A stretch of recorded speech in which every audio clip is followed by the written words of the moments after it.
giving that thing. Panchal stay, Panchir America, Panchir Dwal, Banaban, Panchal stay, Panchir America, Panchir Dwal, Banaban, Wokajile, Kankar, Watana watching, Oga level leg, Juir, Power, Lake, Panda with Yae, Panchir America, Panya Dwal, Vano, Chingatonga, Pandon, could you ever buy a check? Panda Juru, Yabi,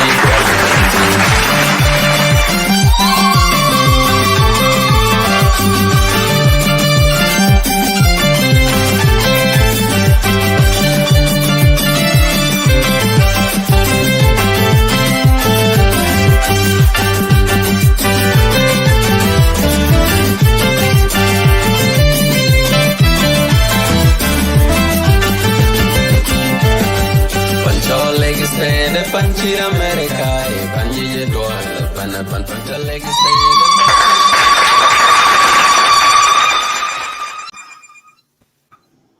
Good morning, good afternoon, good evening, good night, wherever you are tuning in. Welcome to Lagos State Media. Tonight, this afternoon, our guest is Professor Jok, Dr. Jok Madut Jok is our guest in the show this time to interview on Wednesday.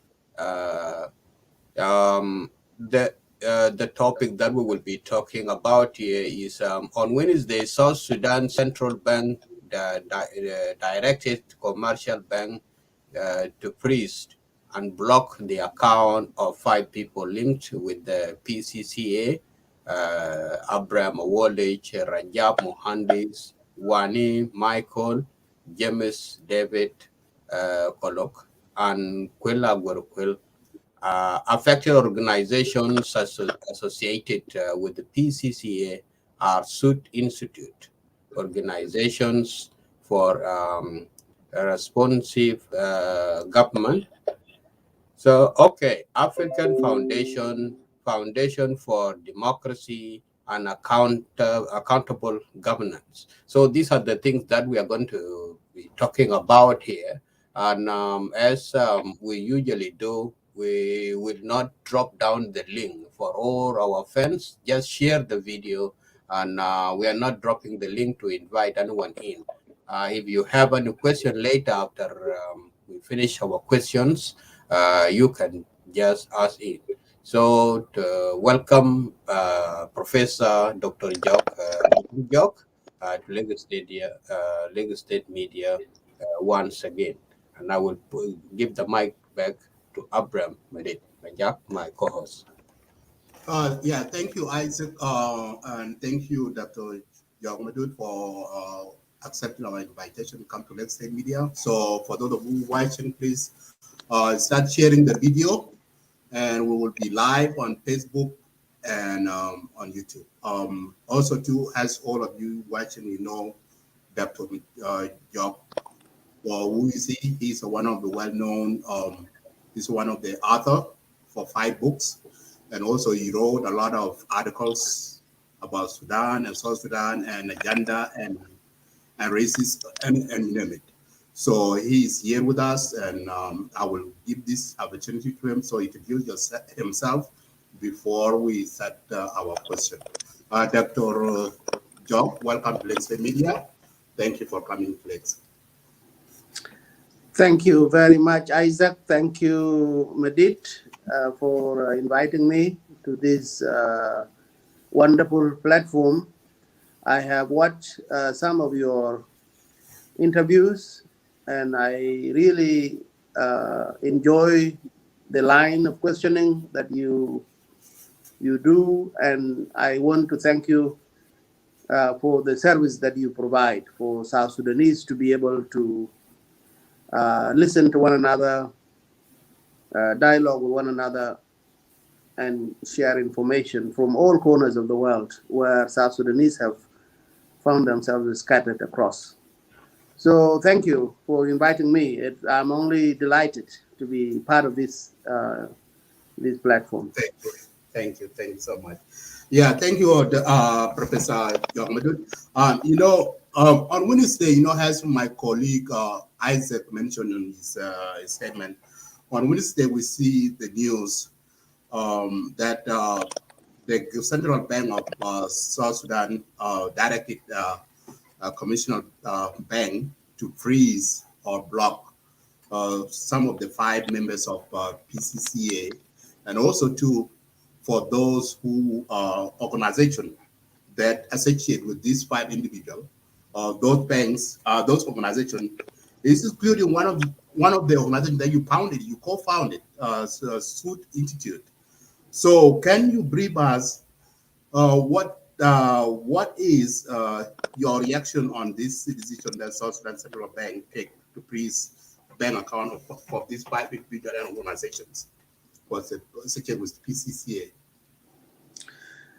You know, my reaction could be a lot of things, but the one feeling that I got seeing these directives from the central bank was one of sadness. And I'm not sad because my institution is been closed down by national security and now its bank accounts are frozen. It's not that I am sad for myself. I am sad for my country. I'm sad for South Sudan. I'm sad for South Sudanese. The situation, you know, if it was not so sad, it would be comical. People would be laughing at us as a country. I was joking with some people the other day and I said, you guys are getting this whole thing completely wrong and doing it in the opposite direction from what you should be doing. And they said, what is that? I said, you should be closing down the accounts of people who are stealing our money and sending it out of the country. And not closing down the accounts of people who have very little money that come from outside. And we all know that this action has roots in the fact that our country has not been established sufficiently. It has roots in the fact that the sitting government does not like to be told that it has erred here, that it has made a mistake there. Now, what kind of country in this new age that does not like to be criticized constructively and be told that based on research, perhaps this decision you made here, that decision you made there should be rethought because it is not in place and it is not based on data. It's not based on research and credible analysis. When they hear that, they think you are an enemy. Now, if you live in a country where, not even a country, in a family, your own family with your siblings, with your wives and your wife and your kids, and you don't like to be told that you have made a mistake, what future does that such a family have? Nothing. So I wasn't surprised that the government of South Sudan decided that instead of engaging with us and listening to us as we listen to it, through research and debate, through analysis and credible field-based information, which is what the Sudd Institute does and what all these other research centers do, instead of shutting us down, they should ask us, what do we think should be done for this country to get out of the quagmire that it has been in for the last 16 years?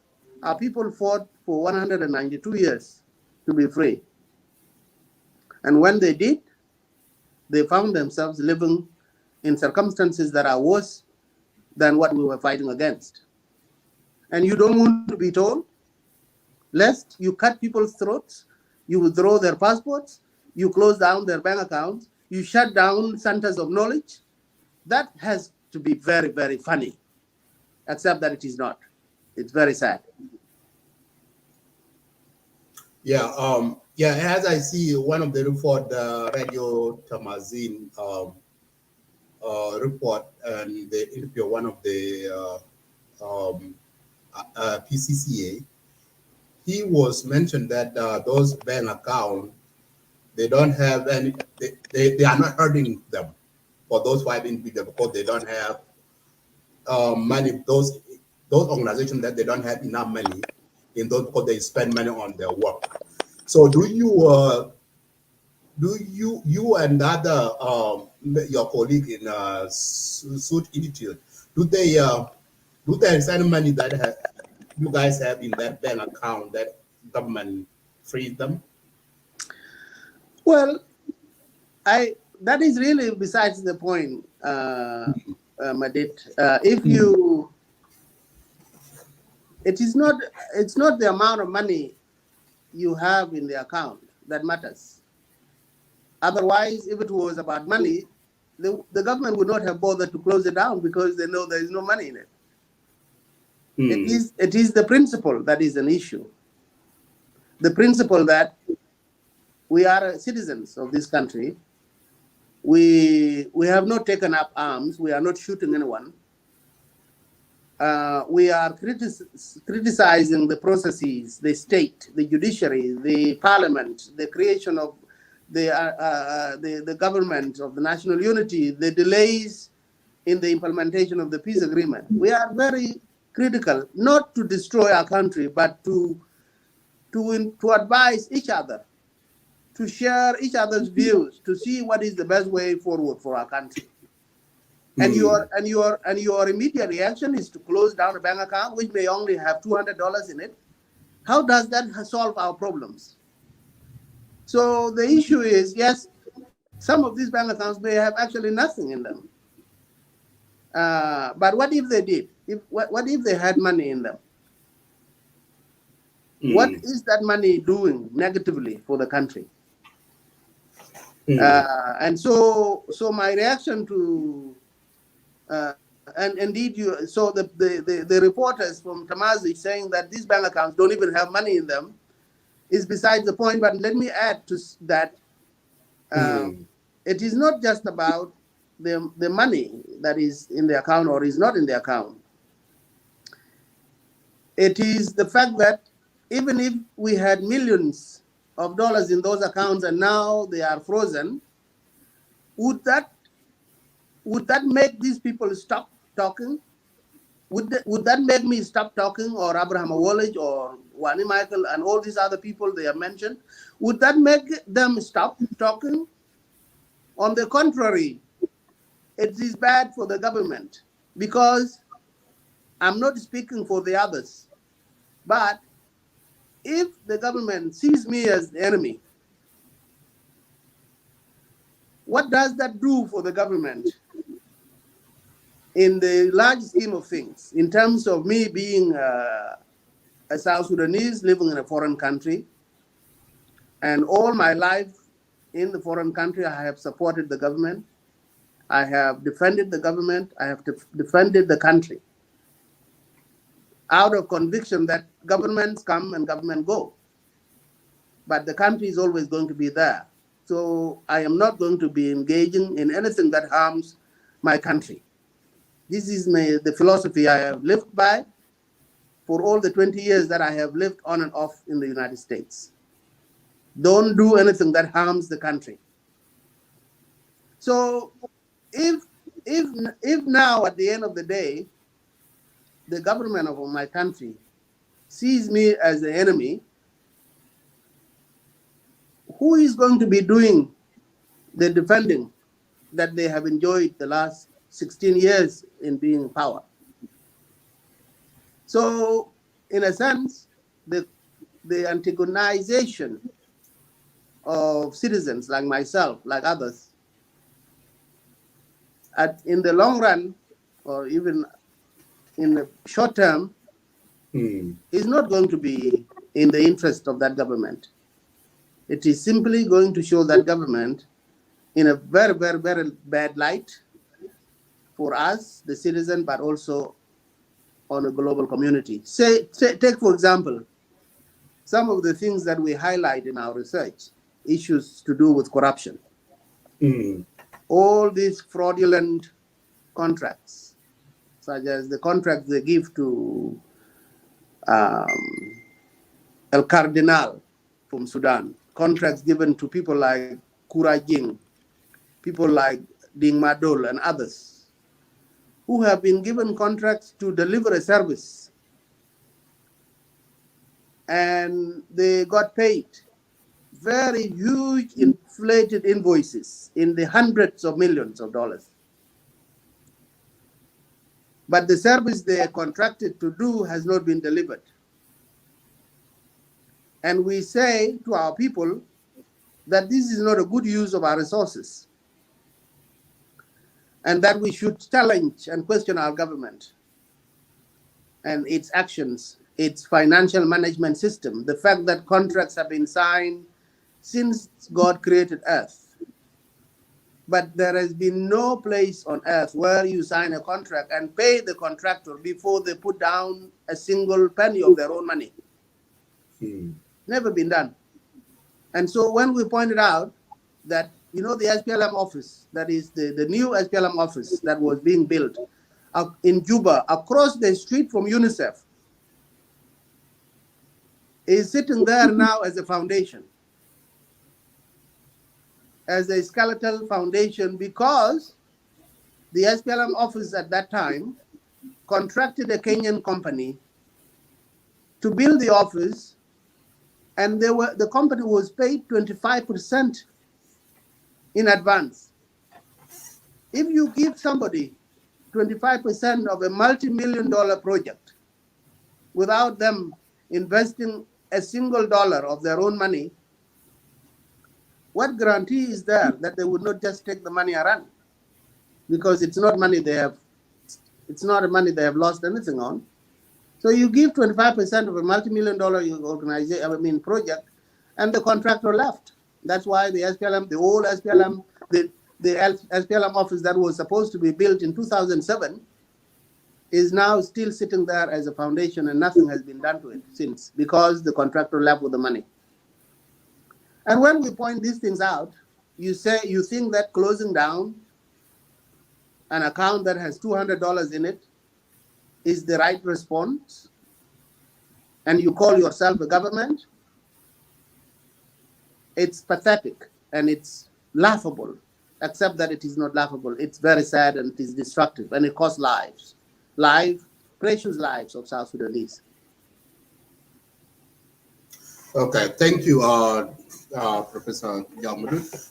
My next question, is regarding about, as you see, 2013, you see this, the war break out among SPLM themselves. And then that war 2013 is lead to the SPLIO movement. And then the peace article, we see that the peace is going, and peace is signed. Dr. Yamachar came in, went back to Juba. He's the best vice president, another fourth vice president. So from that up to now, do you think how the peace is going? Do you think this peace is functioning, or this peace is failed?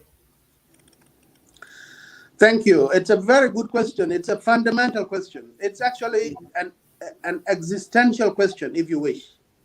South Sudan can live to see another day on the basis of this peace agreement, or it can disintegrate and collapse and be destroyed on the basis of this peace agreement. The peace agreement, when it was being negotiated, dating back to the early days of the war, 2014, Riek Machar and his allies were focusing on fundamental issues of justice, such as the killing of Nuer people in Juba, the root causes of the conflict, issues of human rights violations, the fate of people living in IDP camps, in UN camps. So everybody saw Riek Machar as a man who was on a mission to fight for justice of his people, of South Sudanese. Mm. But over time, as the negotiation go on, it increasingly became clear that Riek Machar had no interest in the justice for his people. Because all those issues, the issues of massacres in Juba 2013, the issues of repatriation of IDPs, the issue of refugees, the fundamental reforms of the state such that people get justice, all of these things went down in terms of their importance in the mind of Riek Machar and his people. It went way down to the point where, in the end, you got a peace agreement, something called ARCIS, without any indication to all the issues that he was fighting for, supposedly. No justice for his people, no fundamental reforms of the state. All that he was fighting for were jobs, his position, his posh office.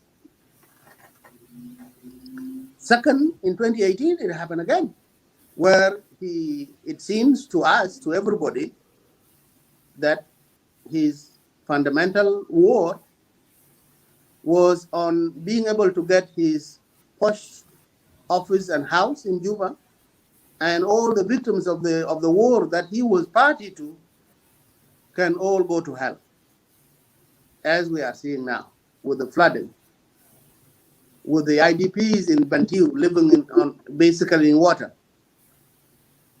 Where is Riek's fight for justice? Nowhere to be seen. All we see is his wife is a senior minister. It is himself as the second in command. It is his in-laws who are cabinet ministers. It is other relatives who are very senior in the army, and so on and so on. That's all we see. So this peace agreement has nothing to offer our people. The same is happening with SPLM in government, the part where Salva Kiir Mayar is king. And what we see is NCP, unionists, people who did not want South Sudan to separate, who have surrounded him, who were key people in that Khartoum peace agreement of 2018, and who have now moved in basically to control the apparatus of the state, from cabinet ministers who are unionist by their own admission and by their own record. They are the ones making decisions on behalf of South Sudanese today. They are the ones who signed contracts about that, for that electricity delivery in Juba, where South Sudan government pays hundreds of thousands of dollars every month to an electrical company, which is selling electricity to South Sudanese, but still get paid by the government, because the way the contract was signed to benefit the person behind the contract. The contractor and the person who signed the contract are both beneficiaries of a contract that does not serve South Sudan. So what we see is that the fundamental issues of the peace agreement are not being addressed. The most important one, of course, being the security arrangements, the chapter 2 of the agreement. Mm. It's 3 years last month since the peace agreement was signed, and the interim period is over. The pre-transitional period was over long ago. We are now left with 1 year before the agreement leads to elections. And everything that needs to be done before elections happen is not being done. The census is not done. The repatriation of people is not done. Security is still very bad. The soldiers are still roaming around. Civilians are still armed to the teeth. So cantonment has not happened, and people have not been graduated from the cantonment camps. People have been deserting cantonment camps because they are not being even given the basics like food and hygiene. So the foundation of a peace agreement has already been washed away And we are still thinking that there is a peace agreement that remains to be implemented.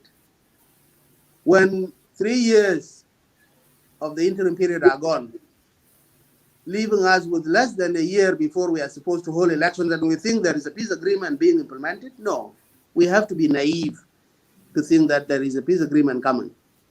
Our people have hung their hopes on the elections as the only way to tell our leaders currently, President Kiir and his deputies, other leaders in the SPLM, SPLMIO, and all the rest of them. Our people are saying, at least let us wait for elections. And when the election time comes, we will choose our leaders, and anyone we don't want, we will vote against him, and that will be the end of it, and that will be the best way to move our country forward. All of that would have been wonderful if we had started with that spirit and seeing things being done since 2018, but we have not been doing that. What will happen when 2022 ends and we are approaching early 2023 when the elections are supposed to be held? What we will get will be Salva Kiir Mayar telling us, oh, there is too much insecurity in the country, we can't hold elections. Oh, we have not even counted our people, so we cannot even design the constituencies. We cannot demarcate the constituencies. Oh, 4 million of our people are displaced and we have not been able to repatriate them, so we can't hold elections. Refugees in Uganda, in Kenya, in Sudan, in Ethiopia will not be able to come back to participate in the elections.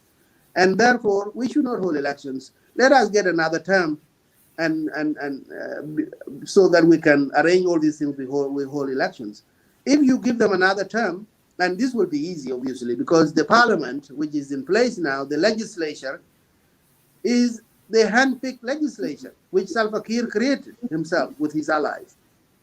These legislators are in the pocket of Salva Kiir, and their jobs are beholden to J1. If Salva Kiir comes to them today and say, grant me another term in office, and you will get to keep your jobs, and follow that with a little bit of threat.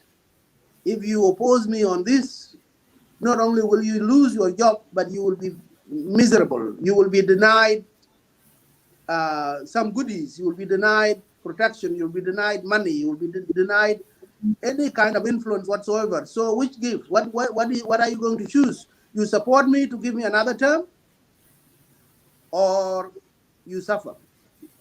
We all know what those parliamentarians are going to say.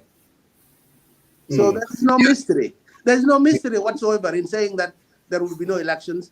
The peace agreement has failed. Yes, we can give a little bit of credit to the peace agreement in that it has silenced some guns.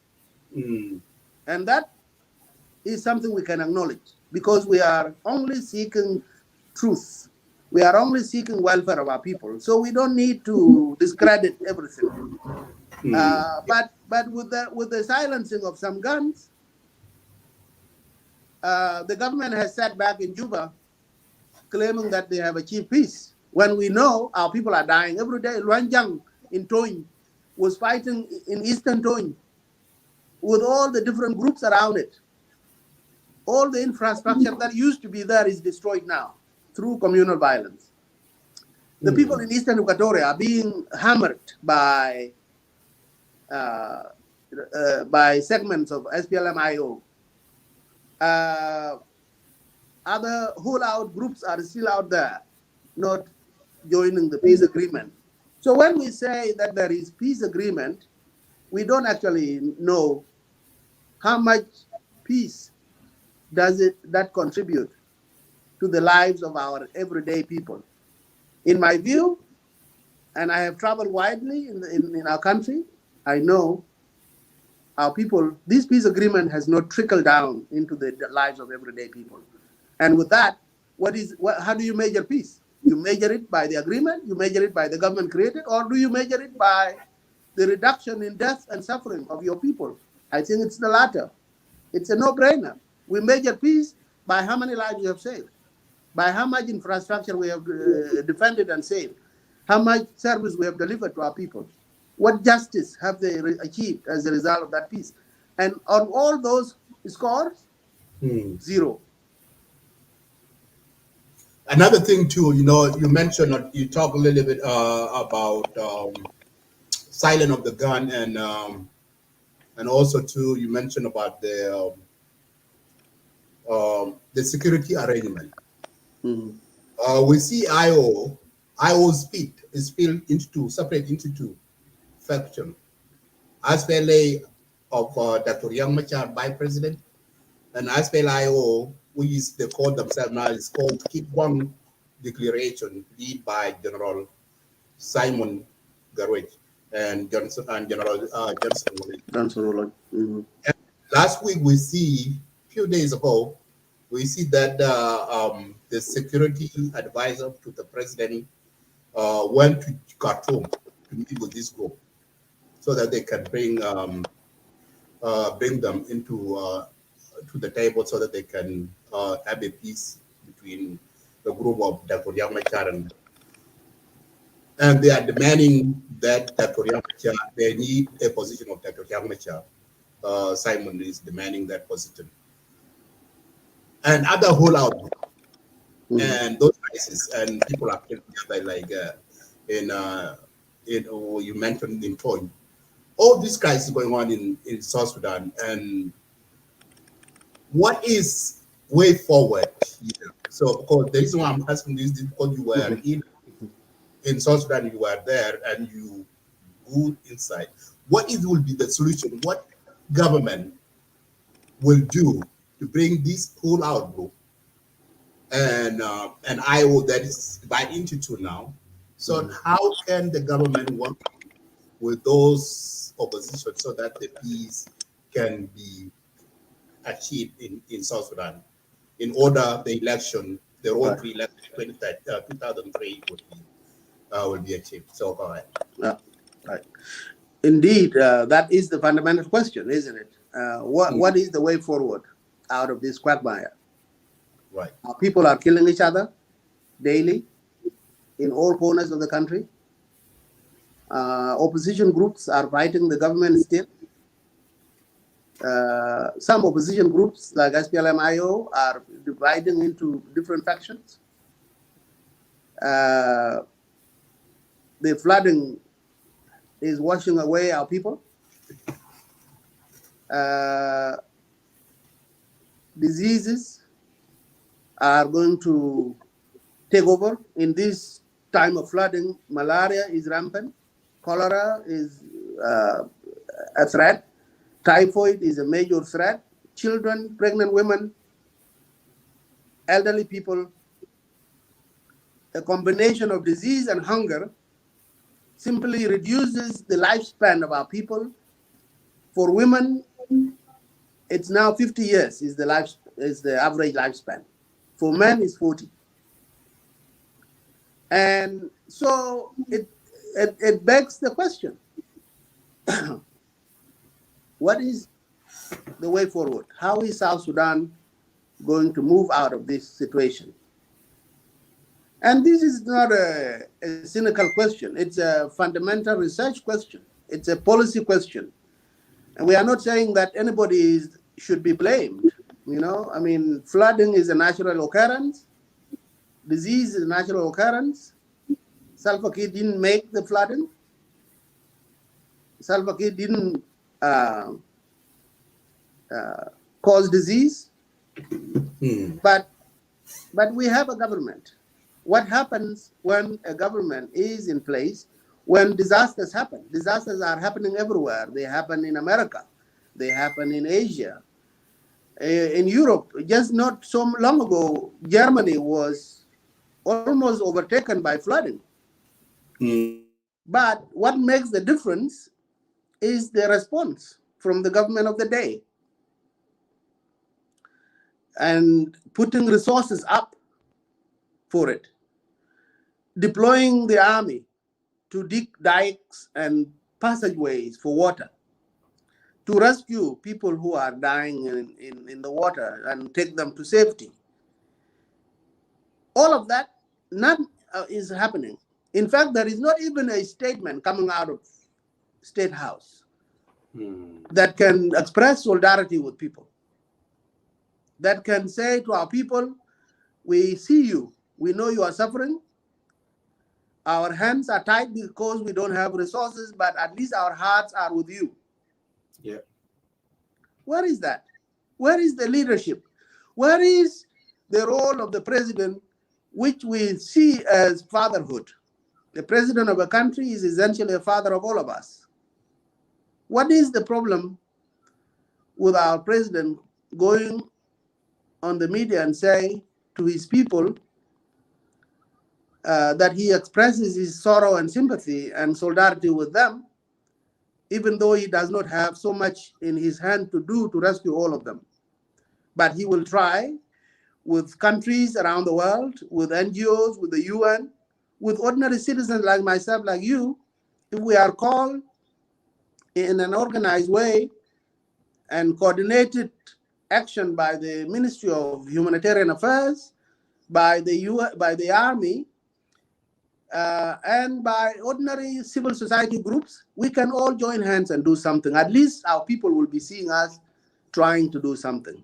It will not be like this situation where you see a county governor wading through water up to his hip, trying to rescue one person with no resources in his hand, in a country that has generated $1.3 billion every single year from oil.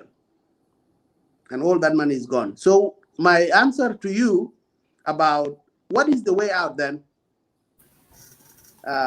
is that our government and our leaders, political and military leaders, have all reached the end of the road when it comes to ideas for salvaging what remains of our country, for rescuing the survivors, for how to give our people the dividend of their many decades of struggle, how to make our people be respected on a global stage as people who have wrestled their country out of the jaws of a very vicious monster, as a people who are now citizens in a country that is a member, an equal, credible member of the community of nations, where our people can go to a neighboring country and be respected as citizens of South Sudan instead of being vilified and abused and insulted the way we have. Instead of us being reprimanded every single year at the IMF and the World Bank, where they say, if you don't fix your finances, we will not give you further loans. Where we live on credit by pre-selling our oil to the Chinese and other Asians. Our oil is pre-sold up to 2027. Every oil we produce today is already been sold, and money has already been eaten. We use that language that we are fond of in South Sudan, eating the money. The money has already been eaten before the oil is even dug up. Now, so what I'm saying is this government and the leaders in it, be they in opposition, such as Dr. Riek Machar and all the other vice presidents, be it the head of state himself, be it the institutions of the country, from the Ministry of Petroleum to Nile Petroleum Corporation, to service ministries, to the Ministry of Foreign Affairs that is supposed to be our eyes in the world, they have all reached the end of the road when it comes to new ideas about how to rescue our country. So what we are saying, what I say myself, is that the time has come for South Sudanese citizens, ordinary people like you and me,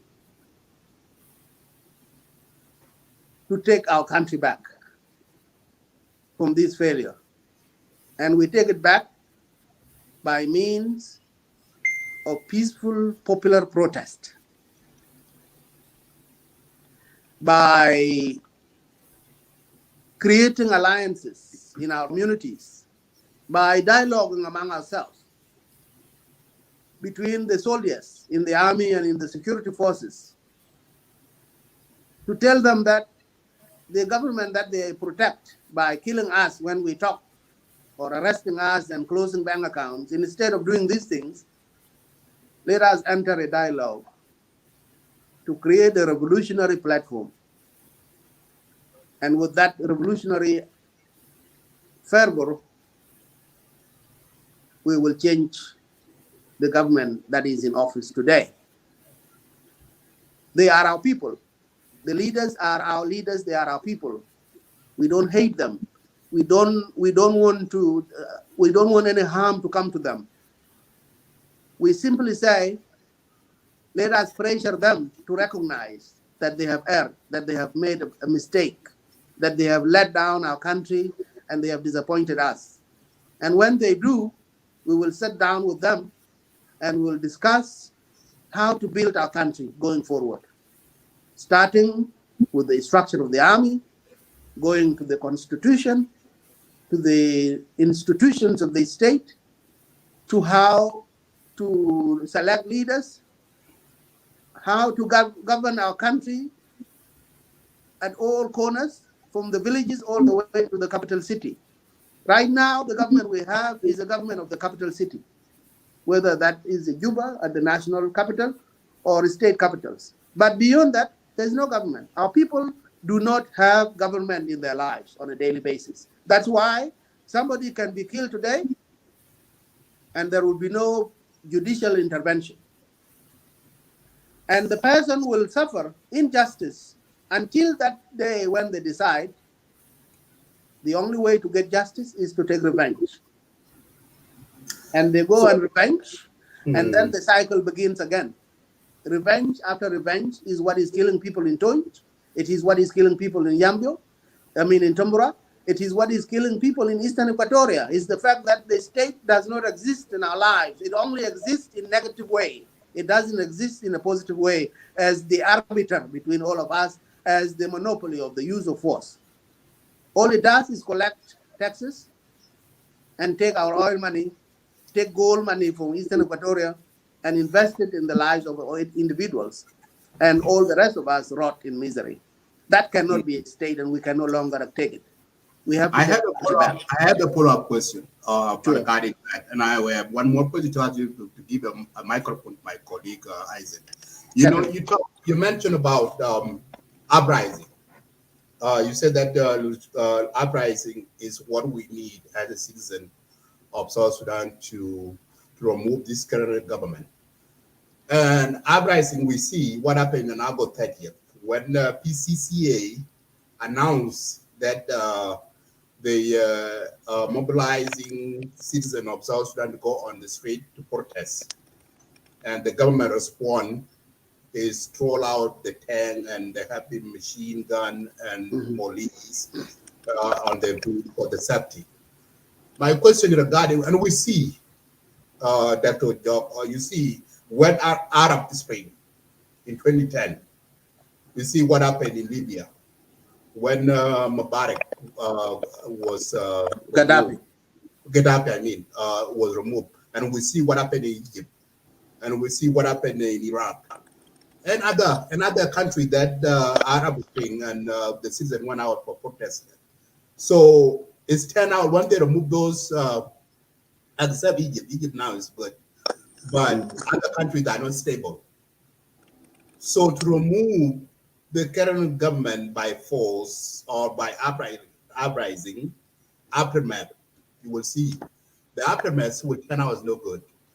So what do you think, and what happened in, let me a little bit mention about what happened is, in Northern Sudan when the President Umar Bashir was removed by uprising. You see what is going on right now in Khartoum. So you see, like a couple weeks ago, last month actually, there was a coup. You see, there was a coup happened that they want to overthrow even the people that were elected, the current regime. They want to overthrow again. My question is: you are supporting uprising in the country to remove President Salva Kiir government, and if successfully, what is the safe haven for the citizen of South Sudan? Because we will see there will be a suffering after that, and our people suffering so much. So what do you say about that? Yeah, no, it is a great question. It is a question at the forefront of our heads. And what we say is this. Obviously, there are no two countries in the world that are the same. Every country has its own uniqueness. So there is no reason for us to think that South Sudan is going to be like all those other countries just because we have tried to change our government. But that is easier said than done. And I acknowledge the depth of your question. What I say is, if you want to compare our situation to all those other countries, from Libya to Syria to Iraq to the fall of Saddam Hussein and all the rest of it, and all the mayhem that followed, there is one factor that is different. And that is change in those countries was brought by outsiders, by American military, by the NATO military in Libya, by American money in Egypt. Change was foreign born in those countries. And that is why it split the people of those countries. It created massive rifts between local people who just wanted change and agents of those countries who wanted change that favors the foreign countries. We are different. South Sudan is different. The change we are looking for, and which I am sure we will get, is a homegrown change. It's the people of South Sudan themselves who are saying enough is enough with all the miserable lives we have led for 16 years under Salva Kiir. And it may not be entirely his fault alone. It may be all of us who have caused that situation. And what we are saying now, in acknowledging that maybe all of us have participated in the destruction of our country, is for us to sit down together. Let us convince our leaders to put down their guns, their power, and dialogue with us on reestablishing our country. That's what we are asking for. We are saying South Sudanese without guns, without violence, because we've had enough with violence. We are not advocating for bloodshed. We are not advocating for rebellions. We are simply saying our leaders have reached a point where 16 years on, they can no longer produce good ideas. If they were capable of those ideas, these ideas would have come out 16 years ago. And therefore, let fresh blood come in. Let our people speak. Let them dialogue, let them negotiate and establish their country, an equitable country where no citizen will say, oh, because I'm Dinka and the government is led by a Dinka, I must support this government at all costs. Let no Nuer be given a sense that because he's Nuer and the government is led by a Dinka, he is marginalized and excluded, and therefore he has to destroy this country. Let no Equatorian be given a chance to think that this is a Dinka government or a Dinka state. This is a domination. I've heard some Equatorians say that this government is even worse than the Arab government that used to colonize our country. There is no way we can drive our citizens to such levels of morbidity.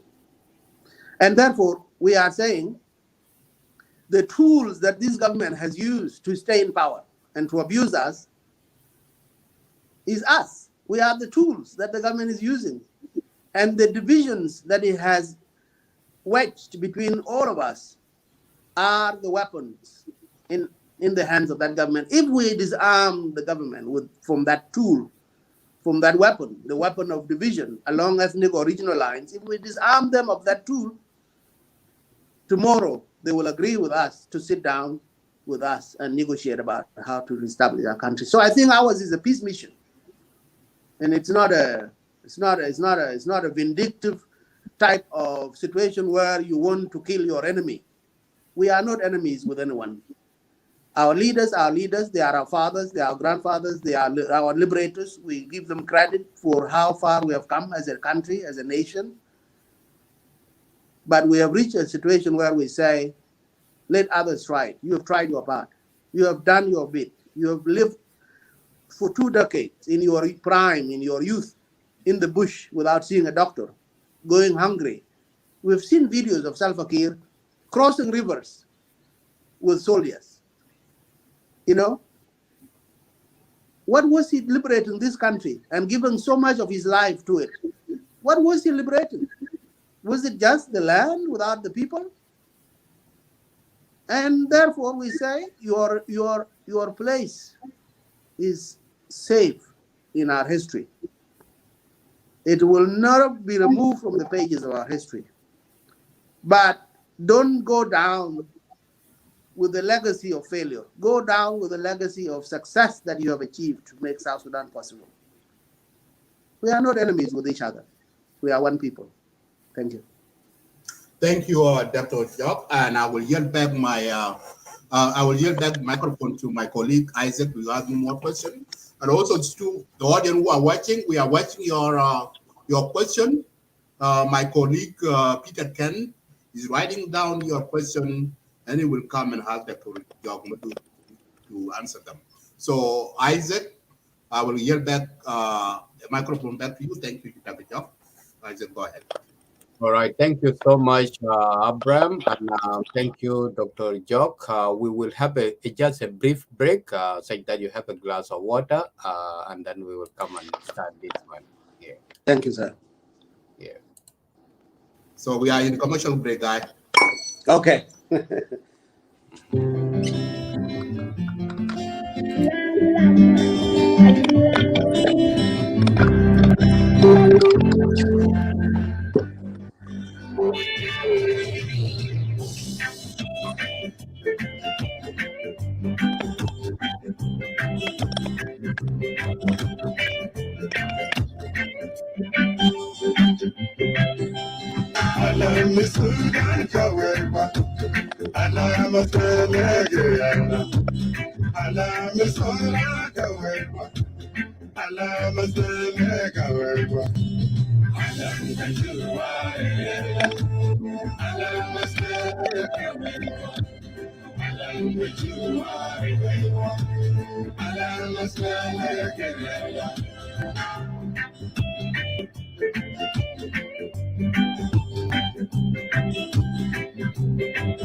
Thank you so much, Monatak. That's a very good song from our flag, which is showing. Coming back, welcome back all of you, our viewers, and welcome Professor Dr.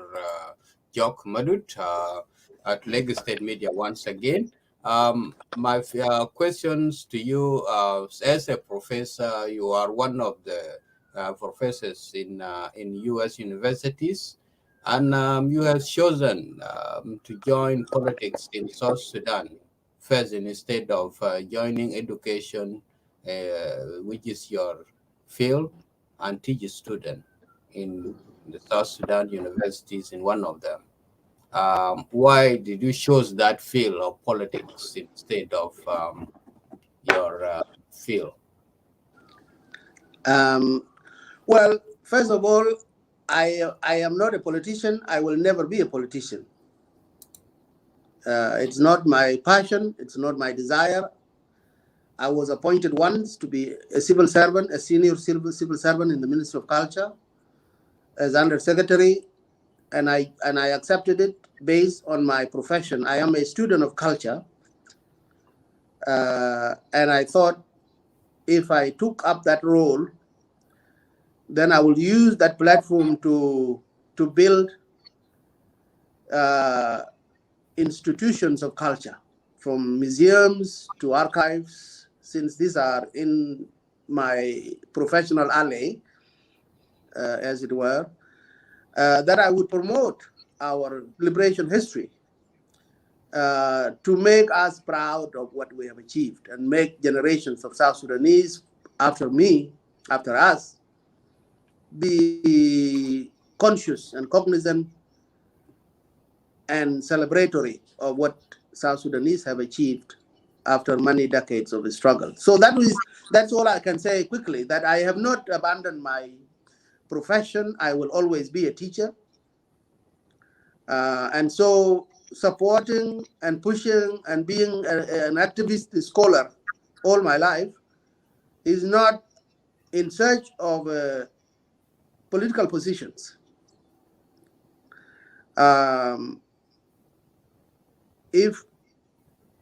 If I were simply abandoning my job, my profession, and be a politician, I would not have abandoned or resigned from my job as undersecretary. I would have pursued to move up in that business to the level of being a minister or something more. So no, it's not abandoning it. And my being sympathetic and supportive of initiatives to bring change in South Sudan are strictly to do with being a citizen who wants my country to be run better. And much of my life, I don't even live in South Sudan. I live half of my time in America, the other half in South Sudan. I contribute to community development in my country. I run a school for girls in my community. I'm raising money to build another one in another community because I believe education is a way to bring peace between our communities. So there are some communities that are competing and warring in Warab state, where I come from. And I want to establish schools on the border so that people can talk with one another and interact and dialogue. People who talk with one another hardly ever fight. That is my mission. I am not here. I'm not supporting any of these change initiatives out of a desire to be a minister or a governor or head of a political party. That's not my mission at all. And mark my word, you will never see me aspiring for that. Yeah, the cause of the question is because we have been there are people who have been admiring you during the process of the signing of this CPA coming to the referendum, and you have been advocating about the situation that the South Sudanese are going through. You are part of the people who need a change. By chance, because there are people who really need to have to be recognized or live as a citizen, a free citizen in their country. By the chance, there is a chance that you can. There is a election coming up. Are you able to accept that to run for presidency? I doubt it. But as you said, usually circumstances may force people to make decisions that they would not have entertained in the past. So I'll leave that question to the future when I'm confronted by that reality. The reason why I get involved was that I'm convinced that you don't have to be a political leader in order to lead. You can lead from wherever. And that is the basis on which myself and 5 of my colleagues established the Sudd Institute. What we wanted to do with Sudd Institute was to interest our government in the reality in the world that policy making, policy decisions are no longer made at a whim. They are no longer made on the basis of what the person thinks. If you are a minister of education, the policy decisions you make in education should not just be based on your feelings. They should be based on credible, field-based research and analysis. That was our goal, that we can lead our country, we can help our leaders lead better by providing them with credible information, which they can use as basis for making decisions that favor our people. That was the goal. And I think that I have not given up on that mission. When and if the Sudd Institute is reopened and allowed to operate, you will be seeing me getting involved in that and also teaching at the university. I was once at the Juba University while I was working at the Sudd Institute. That situation is my dream. I want to be able to live in my country, work and guide and teach people, and have generation of my family also get to understand our history. That is my passion. That is my dream. I think politics is an act of necessity because it is about life. It is about human life. If we are to, there's no way anybody can say, no, I'm not in politics. I'm not interested in politics. Even just the fact that you get up every day and go to the market to try to get a meal for your family is a political act. Yes. And so there is no avoiding politics. We are there, but we don't have to be in the front in order for you to be a leader. You can lead from wherever. You can even lead from behind. You can show. You can push people from behind, and you can still be considered a leader in your community. I think we've got to think about life after government. There is life beyond government. There is a lot that we can do beyond government. Now, the situation in our country is requiring that all of us be heard. I hear a lot of my colleagues saying, oh, I don't want to get involved in politics. I don't know what you mean. You don't want to get involved in politics. When in fact, pushing for elections is a political thing and it is your right as a citizen. It's actually an obligation for you to push for elections because then the citizen will have a chance to elect their leaders. That is a political act. There's no escaping politics. So that's all I can say in response to that question. All right. Thank you so much for that. Because you have been writing on your page, criticizing the government failures, and also you have mentioned some here. And as a professor, why don't you play a role of peace instead? Since majority of South Sudanese, they are suffering and praying for stability in the country. Some things you are one of the people who are mobilizing to overthrow the government. What do you think of this? Well, that is a challenge, and a challenge I accept and take on. Right now, I just happen to be away from our country. And it is linked to what I was saying earlier about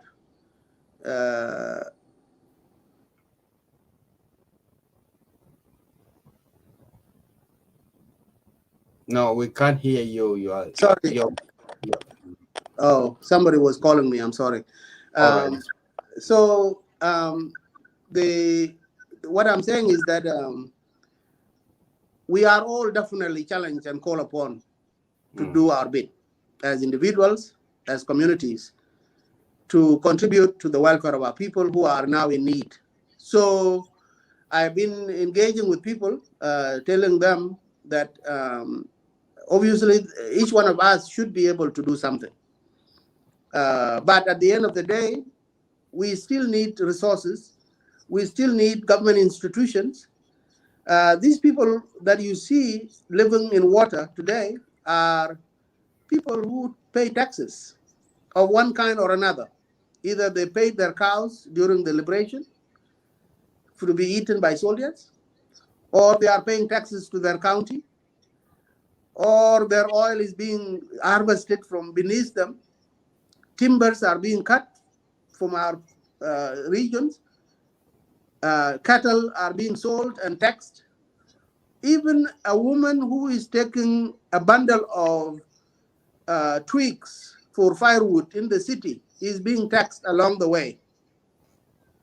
And yet, they don't see that tax being invested and reinvested in their lives. One way in which they would have seen the function of those taxes was for the government to intervene in this flooding, to rescue them. Then they would have said, there is now something to respect in that government. There is now, I can see that my taxes are not in vain. And so my mission is to make all of us understand that it is our right to demand from our government of the day to intervene for the welfare of our people, because it is not about being nice. We are not asking the government to be nice to us. We are simply asking the government to do its role, because it's an obligation. It's a constitutional obligation on the government. It is also a financial obligation, because the government is taking our resources. And there is no way they can be using our resources and then they turn around and say, what are you doing? What am I supposed to do as an individual? Yes, of course, I can go in and dig a dike with my own hand, and that would be a good contribution. And I'm asking people to do that. But at the end of the day, all over the world, disasters happen, and the government leads the way in addressing those disasters. How can you then collect taxes from people, and when a disaster comes, you turn around and say, why don't you do it yourselves? Okay. That's great answer. And if I put you in the shoes of that leadership, for example, if you are the president or head of the states, what would you do to react or to answer this situation that is happening back home in the security issues, natural disasters, unemployment of the youth, and all these things? What would you do? One thing I will do is to mobilize resources, and I know we have a lot of them. For example, is there a need to buy new arms for the army when people are being washed away? I will say, if there is money that has been set aside to go and buy guns, stop that purchase. We don't need guns. We need our people to live. What wars are we fighting? They are wars against our citizens. There is no threat coming from a neighboring country invading our territories. We don't need to buy guns right now. I will say, if there is any money at all, any cash remaining in the central bank today, that money was there for our country. It was our citizens. It was not there just for show. Let us use that money to send our armies, send our corps of engineers, and then as a leader, I will go and express solidarity with my people. I'll show up with a TV crew and tell them, I may not have money, I may not have readily available food for you, but I'm here with you. If you suffer, I'll suffer with you. In doing so, the whole world will see you as doing things, and the world will come to support you, because the reason why the world doesn't come quickly is that even the people who have the fundamental responsibility are not even being seen to be doing anything. How do you expect somebody to come and help you extinguish a fire that is consuming your house if you yourself are not trying? So I would first of all express solidarity with my people. I would go visit them. I would actually try to feel it, what it is like to spend hours standing in water up to your waist. Yes, of course, if you are a frail old man like Salva Kiir, maybe we will not let you go that far, but at least you would go and see people, right? So there is a lot to be done. There is a lot that I could have done. Symbolism, the symbolic gesture can go a long way. The fact that you are actually seeing people and greeting them and being with them can give them hope. And hope is a major commodity in South Sudan. Our people have lived for decades and have been able to survive all these disasters simply because somebody gave them hope. The SPLM in its days, with John Garang, with Salva Kiir, when they were true leaders, our people were able to get up every morning and be hopeful that tomorrow will be better, even when the Antonov is hovering over us. Yeah. People noted their hearts and they said that this is the price we pay for pursuing our nation. But when our nation comes, we will be rewarded. First, by the nation itself, and second, by the governance that will be pursued by our citizens, by our children, as opposed to the government that was being pursued by outsiders who were only interested in taking resources from underneath us, then they were not interested in our lives. Now, if we end up in a situation where the government we have today is the same or worse than the government we used to hate, what's the point? Where is the hope going to come from? Okay.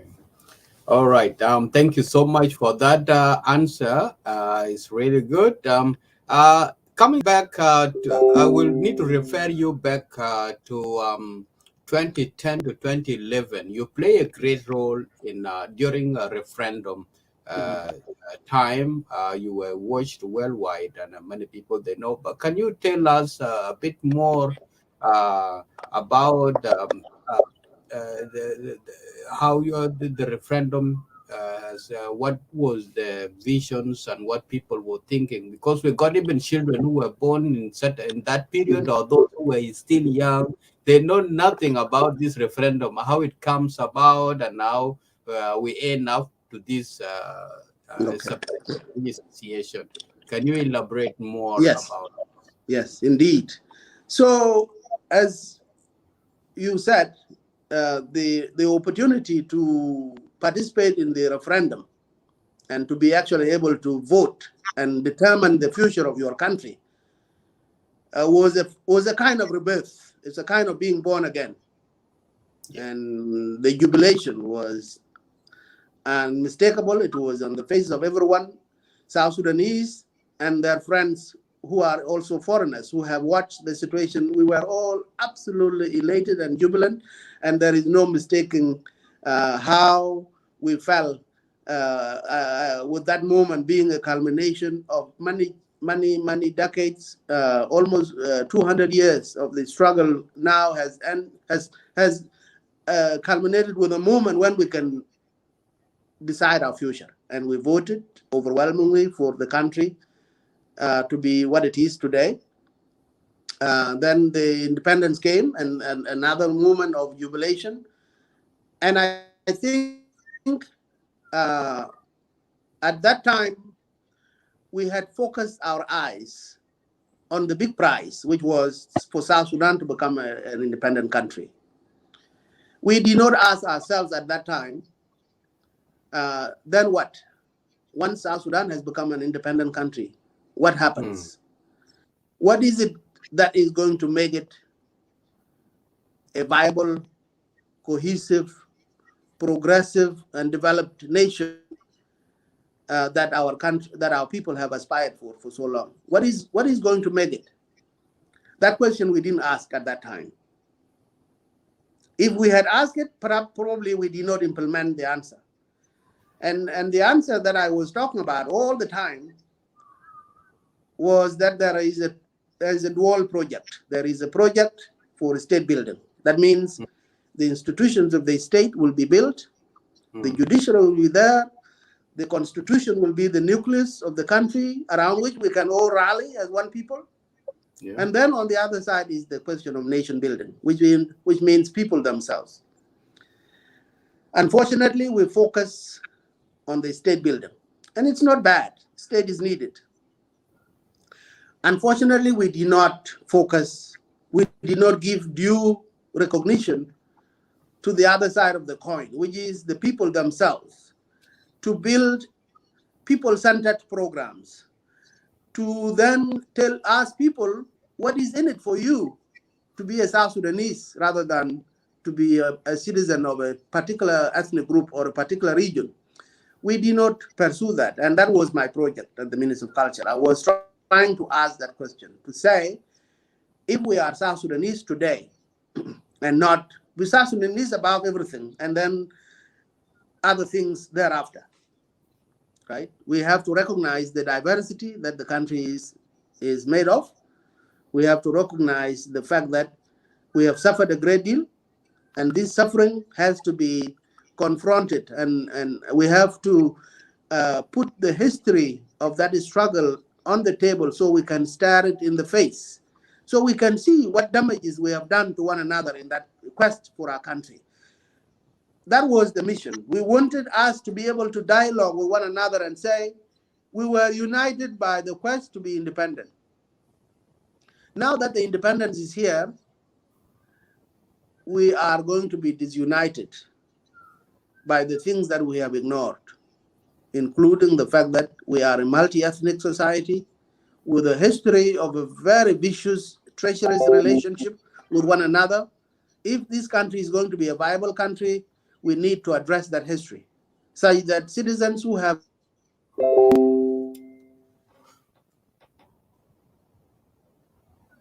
Go ahead, sorry. There was break in my, sorry, another call came in. Anyway, so my mission and all the people that I've worked with was to try to ensure that our country embarks on a mission to build people themselves. While we are building the country, the people themselves need to be built. The relationship between different ethnic groups had been destroyed in war times. The psychology and trauma that has been experienced has broken many of our people. We needed to confront these things head on if we were going to be a credible, viable, stable, prosperous country. We did not do that, unfortunately. Yeah. All right, then. Thank you so much, Professor Dr. Jok Madut, author of 5 books. I will take back the microphone to my brother Abraham Madit, and also the team of Lagos State Media who are behind the scene. I will ask them as well if they have some questions they have selected from our audience. They can be placed to you. Abraham, take over. Okay, thank you. Peter Ken he wrote down some of the audience questions. So he said that he would be here in 3 minutes, so he can ask Dr. More questions for the audience. Thank you, Dr. Madut, for the answering all the questions that we have in regarding the crisis going on in South Sudan and what is way forward. So this is the question that I want to ask about people because we see a lot of your articles that you wrote and on your Facebook. Are you a members of PCCA or not? Because I am not. We see some 5 people or 3 people who signed the article, but your name is not there, and people were wondering if Dr. Jok Madut is a member of PCCA or not. So this is the question I want to ask you to clarify. People can understand you. No, I am not a member of PCCA.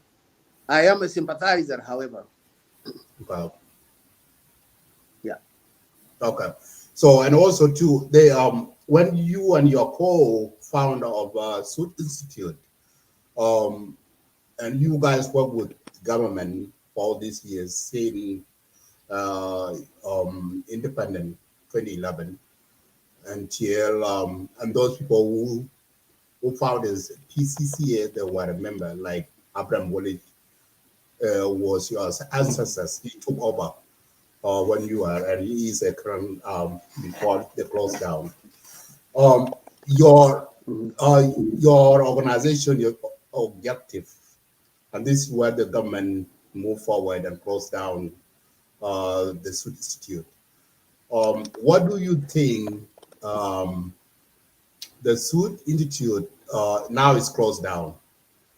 What is your message to the government to open the office of the Sudd Institute to proceed ahead with their work, and also to what was the Sudd Institute work with the government? So we want to, the people of South Sudan to know exactly.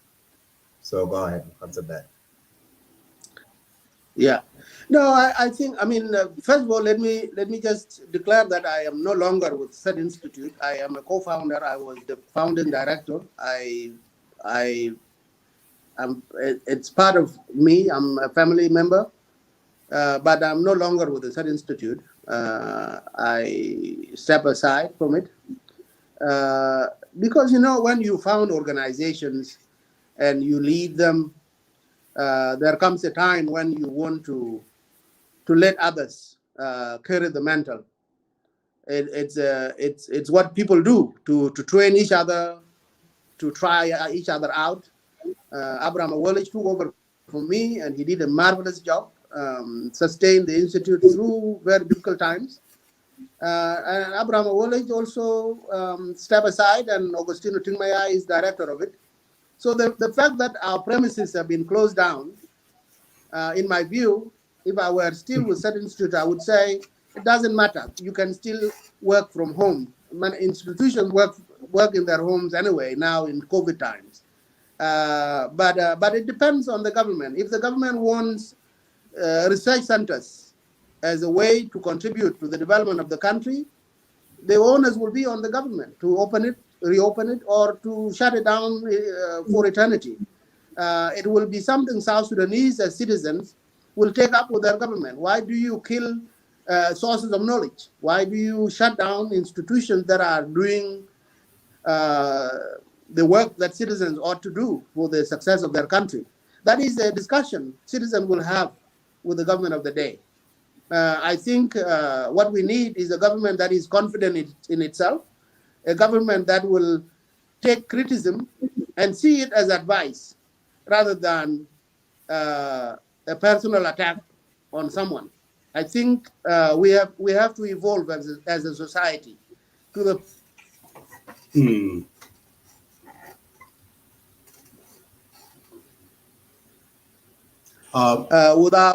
without vilifying each other. We can criticize each other without vilifying each other. Okay. Yeah, thank you. There is a question coming from Pastor Stanley Richard. He's asking you about what is, I put up his question. Pastor Stanley asking you, what is your idea about Jonglei Canal project? Please. So he's asking you a question about Jonglei Canal. Yeah. Well, first of all, I'm not an expert on hydro engineering or water policies or climate change, as we are now seeing weather conditions being created by global warming and so forth. But as an informed citizen, what I know is that the Jonglei Canal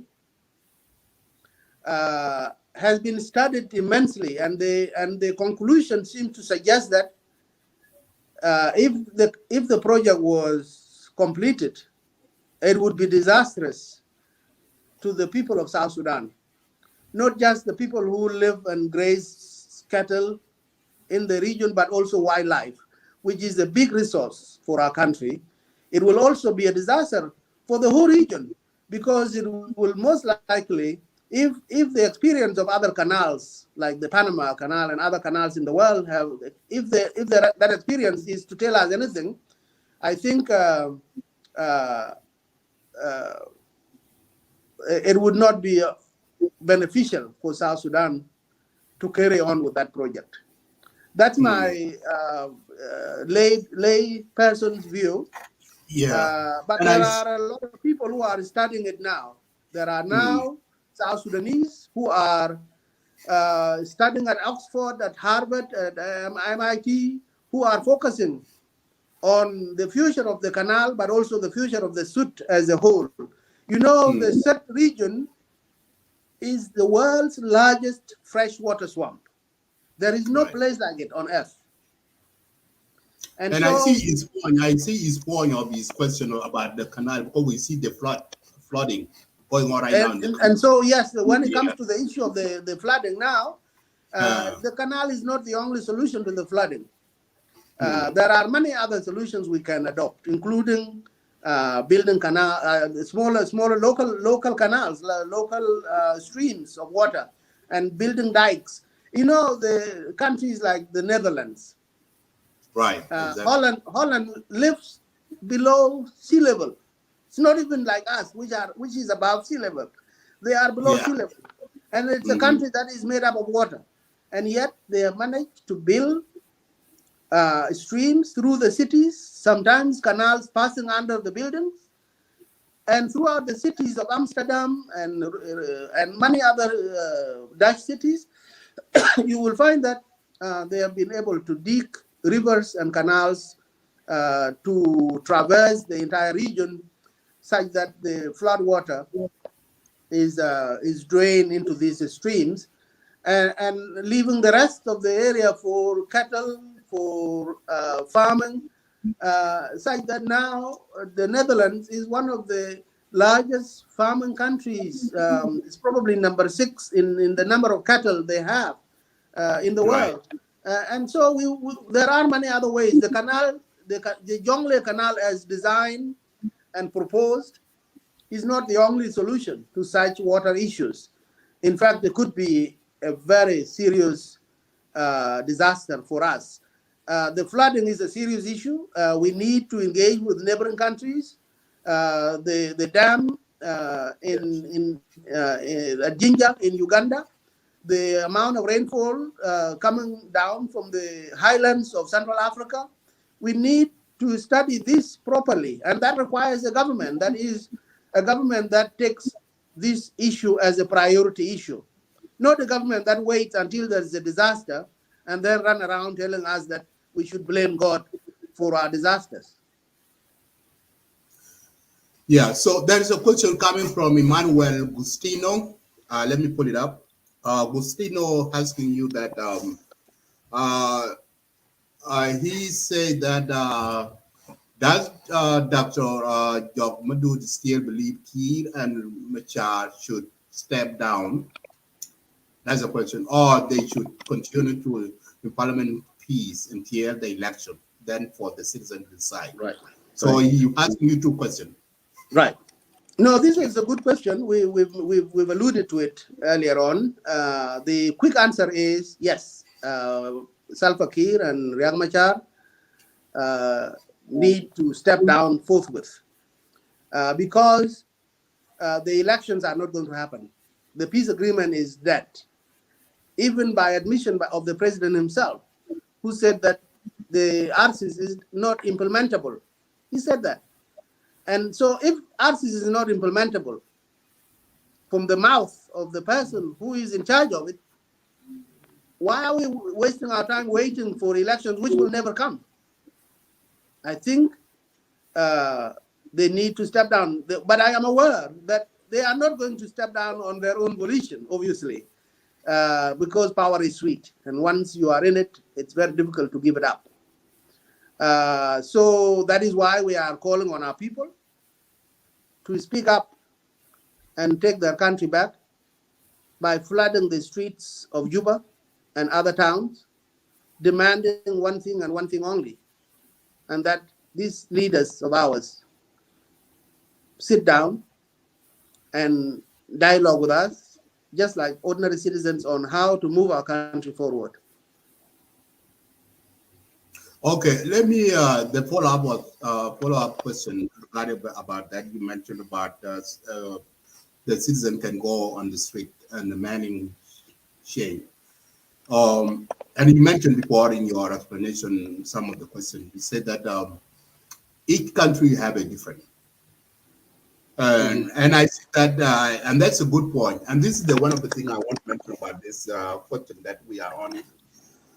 Each country is a different. Like South Sudan is different than any other country. It's different than Northern Sudan. Because we see when North Sudan went out, the citizen of Northern Sudan went out, and the manning chain to overthrow to let Umar Bashir step down. They fill the street and everything, and their army stand with them. We see that they talk with one voice. But let us see in our situation here as a South Sudanese, we are very different than those countries, and our differentness. And this is a reality. Our South Sudanese, we cannot deny this. Tribalism is one of the root cause that caused this complete chaos in our country. No deny about it. And we see within opposition themselves, they are not together. They divide each other. See? Right. And when the PCCA came out, so there are some of the opposition said that they see that PCCA is a government agency. You see, they are PCCA and they are a part of opposition. You see, they want to overthrow the government, and they are against that because they see, you see, tribalism, and our people help you know that South Sudan has 64 tribes or more. Okay, right. And they have different tribalism mindset. Right. The question is, how can the uprising of to change the government through the citizen go on the street while our people are not united? They're divided into a tribal line. So I will give the yell from back. Thank you. I think there are three parts to answering that question. One is the comparison between us in South Sudan with Northern Sudan. And so we can say, as I said, that South Sudan is not Sudan in one particular way. And that is, in South Sudan, we don't have a long history of professional associations, a strong civil society. We don't have trade unions. The university student unions have been closed down long ago. The doctors' union tried to go on strike today, and they were shut down, and they were made to sign an undertaking that they are not supporting PCCA. And so there is not a long history of organizing along professional lines as Sudan did. And that is really the strength of the Sudanese civil society movement. It's the fact that they have toppled 3 dictatorships since 1964. We don't have that in South Sudan. So that's one thing we don't have. And I'll come back to it. The second thing is that there is no way the Sudanese popular uprising on all those 3 occasions would have succeeded if the army had not sided with them. And this is one major issue we are working on. Myself, as an ordinary citizen, I'm saying, in my contact with army generals, with officers, with ordinary soldiers who are suffering more than we do even, we tell them, the government you are defending is the government that is causing your suffering. So let us, you side with the citizens. In Northern Sudan, the big difference between us and Northern Sudan is the fact that the protesters themselves, the ones who go on the streets, are coming from the same families where the army generals come from. So no army officer is going to shoot people from his neighborhood. We have that similar situation, but it's slightly different. The issue of tribalism becomes a prominent issue for us. If the soldiers are predominantly Dinka or Nuer, very likely the Equatorians are not going to go on the streets, fearing that if they did, the Dinka soldiers will shoot them. And that may be a true situation. But I think that is what we need to work through. And there is some work being done along those lines to tell our people that this is not about which tribe is predominant in the army or in opposition.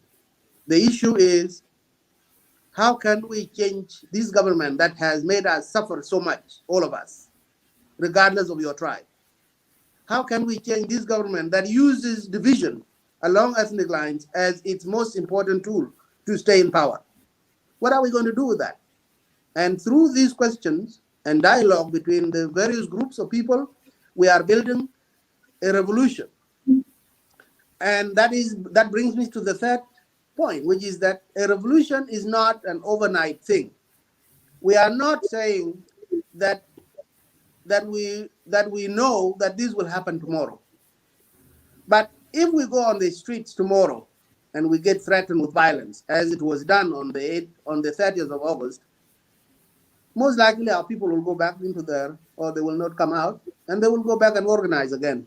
And they will try the following month and the following month until we get to the critical mass of a groundswell of people who have realized that this is the only option we have. There's no any other option. The peace agreement will not deliver us. The election will never come. The people in power today are stuck in power because power is sweet, and they are not going to give it up on their own account. They are going to have to be forced to do so. And it is not that we are unaware of the complexities of our society, ethnic and otherwise. We are aware of all this, but we can work through them. If we commit ourselves to one goal and one goal only, which is to rescue our country from being sold to foreigners and being given to the contractors, and the money being given to just a handful of people, if we are going to rescue that country such that it can be enough for all of us and can feed all of us, we are going to have to look past our ethnic boundaries and look towards the mission, the goal. And the goal is to rescue our country from failure of the government. That's a question that I put on the screen coming from Mali Marco. Yeah. She's asking you, if you that, she's asking you about, so she said that our leaders, politicians are our divider in South Sudan. I said this 3 years ago and still feel strongly about it. What is your take on this point, Dr. Jok? Yes, that is the crux of the matter. Our leaders, politicians, and military people, since 2005, in fact, let me say since 2010, following the first Sudan elections after the end of the war, have had this mindset where they say, I must get my seat in power, in government, at all cost. One way to get it is to go to elections, as they did in 2010. But when they lost because somebody cheated. SPLM cheated. Like General Lathor rebelled because his seat was stolen in favor of Paul Manyang. Dawa Turjung had his seat stolen and given to Paul Malong, and many others like this. So when they failed to get their seat, they reach for the ethnic card, saying that the seat that I have just been denied is actually your seat, and we must get it back at all costs, including going to war. So yes, ethnicity and regionalism have been the only assets in the hands of our politicians. And we are saying this has got to change, such that your own policies, your policies of how to run the country, your campaigning platform has to move away from ethnicity into substantive issues, such as poverty reduction, such as the reduction of violence, such as justice, such as delivery of services such as preventing disasters.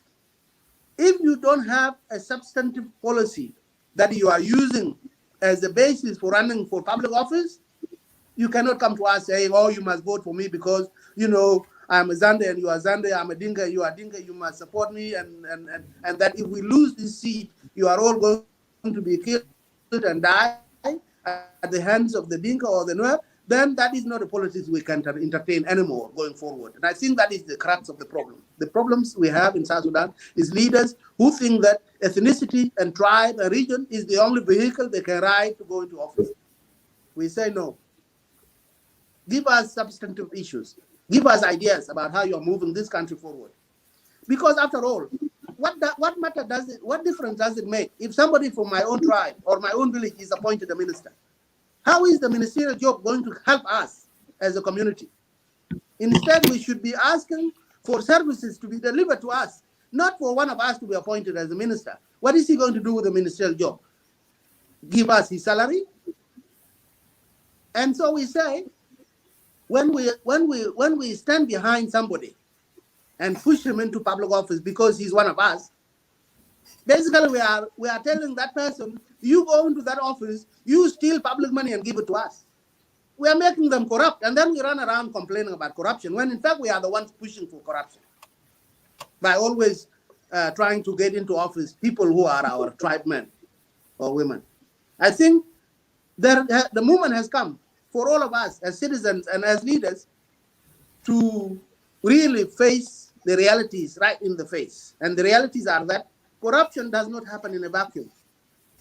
Corruption happens because there is a bad person in office and that there are citizens who are not questioning them. Instead, there are citizens who are supporting that.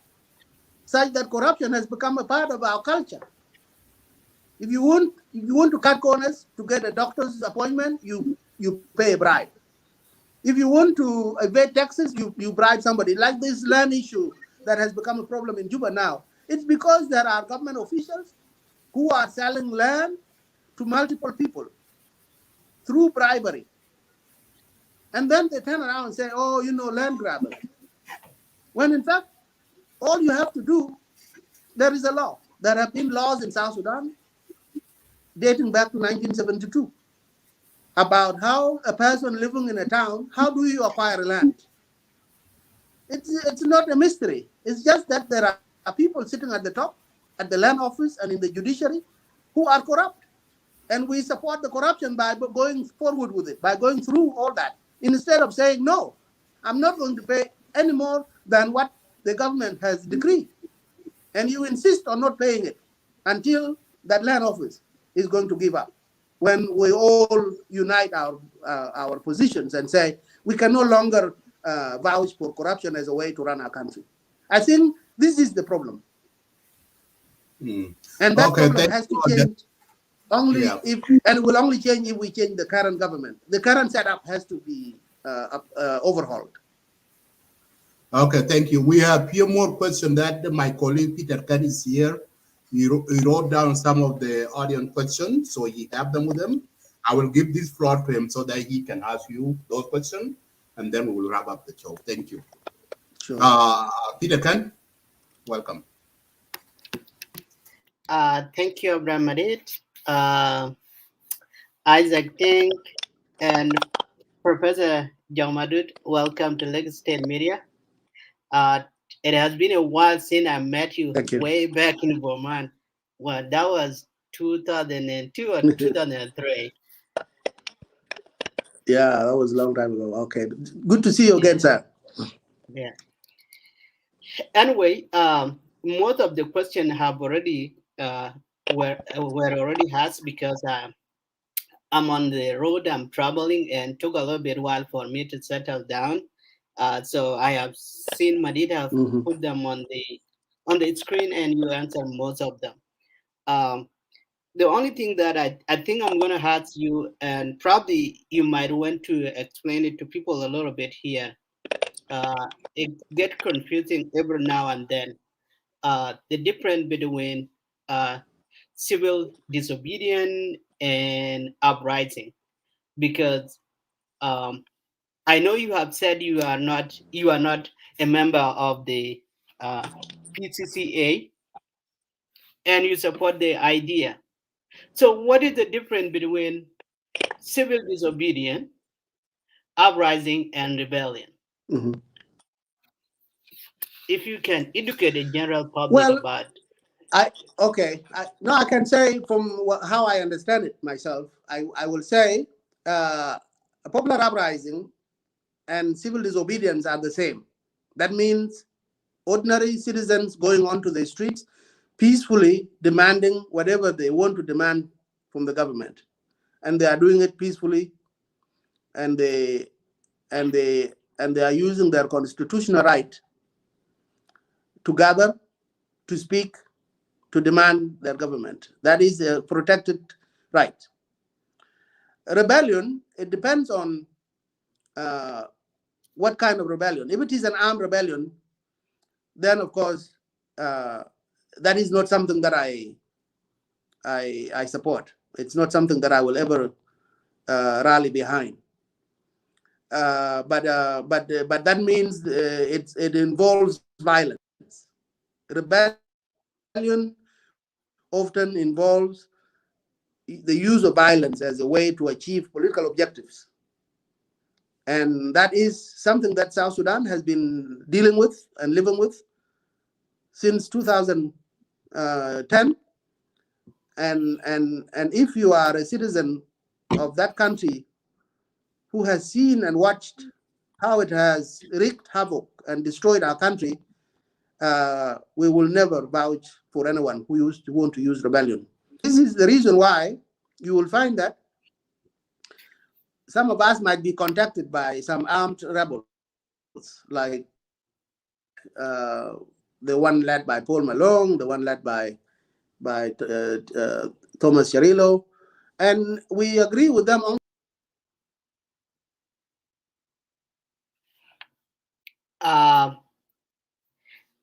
I think we have network issues. Hopefully, Dr. Madut will come back. Madut, what happened? Unmute yourself. Yeah, he fall off. He fall off. So I think his phone maybe is out of power or network issues. He'll be back. So yeah, he's coming back. I both. I mean, he's here. Okay. So there was some technological hitch there. So, Right. So yeah, those three things I think I have explained, and that is my view that an armed rebellion or a rebellion in general, whether armed or not, is not what I am about. I am simply saying that citizens have a constitutional right to gather in the center of town and demand whatever they want to demand from their government, and do so peacefully. And that is what I am supporting. And yes, I did indicate earlier that I am not a member of PCCA. I am a sympathizer. Absolutely. Thank you. Anyway, I wasn't here when Madid was asking question. I have wrote down some few questions, but I believe Madid have already. So Madid, help me. If the question I read out is already asked, please let me know, and I will not have the question. Okay. One of the question probably I have not written down, but I will elaborate it. And I'm sorry, and I is it my will system say that is failing, or probably Yeah. it's your system. Yeah, it's your system. Yeah, and our network here is good. And we can take a break so you can fix whatever you're fixing, and that's fine. Madid, if you can put a song for a break, so Okay. Dr. Jok will try to fix his network for a second. Okay. Let me put a little bit music.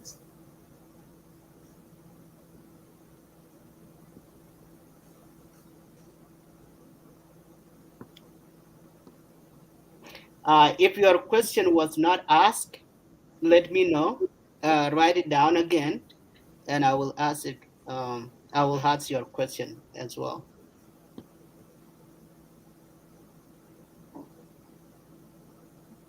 Okay.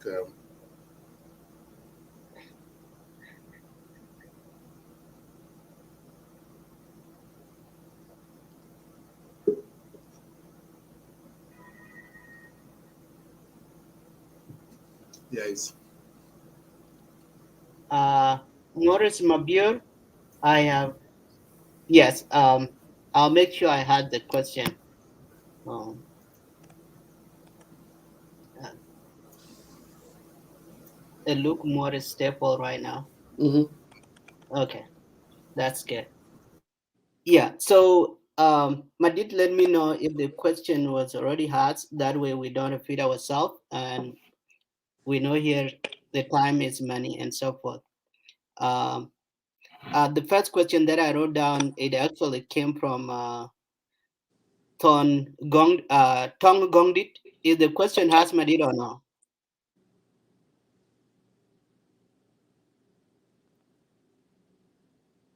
Okay.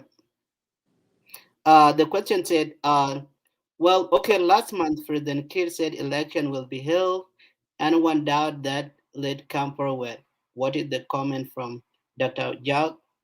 I don't know if you had, if that No, question is. I didn't ask that question. Yeah, that question I didn't ask. I will skip it. I just want to make sure if everyone question is asked before I start Mhm. my own and continue. Mhm. From Martin Moinpin, Hmm. the new question I'm watching, don't worry. From Martin Moinpin, if that question has, can you ask Dr. Madut if it supports a UN takeover?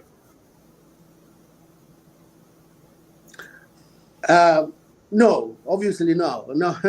the Okay. I First of want to all, make sure the question is asked, so go yeah, ahead. Yeah. it's not even any longer a question at all. It's not relevant. Yeah, it's not even a question anymore because legally the UN has no mandate to take over any sovereign country, and nor do we. At least myself, as a citizen of South Sudan, that is not as a non-starter. That's good.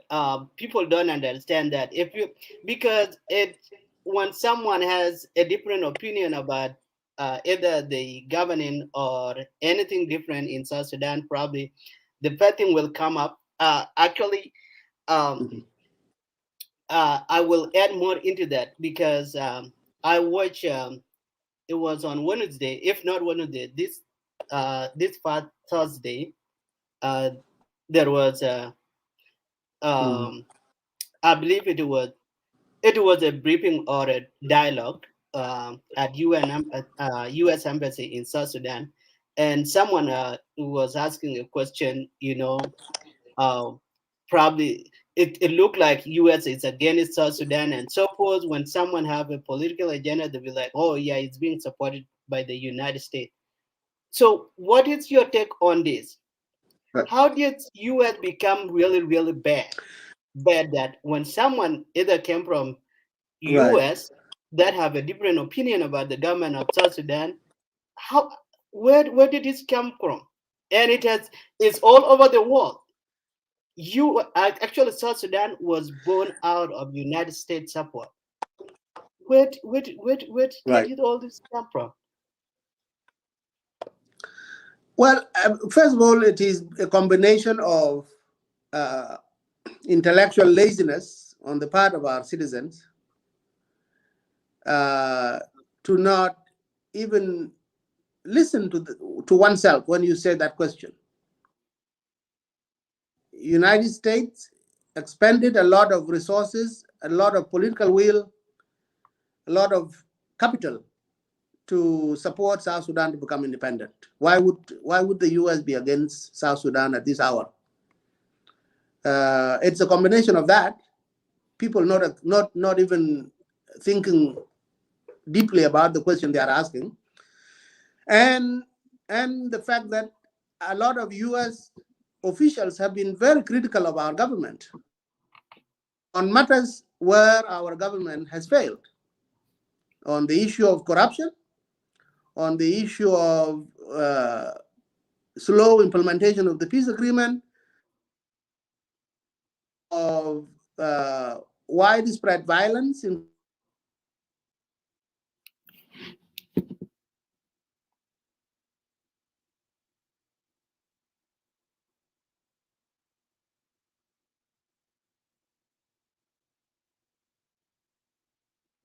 Yeah, Chinang network issues. Let me take this one down. Okay. Madid, while we are waiting, let me wait out. Okay.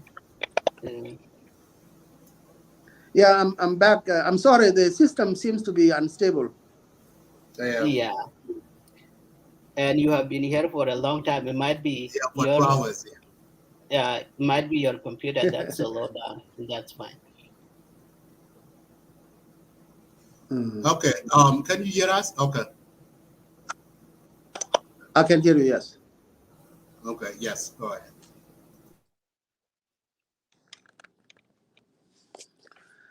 So I was saying that this suspicion that we hear from our people about America being anti-South Sudan, and that anyone who criticizes the government, someone like myself or Abraham Awolij, because we have lived in the U.S. also, they say we must be in the pay of the U.S. to destabilize South Sudan. It's all nonsensical.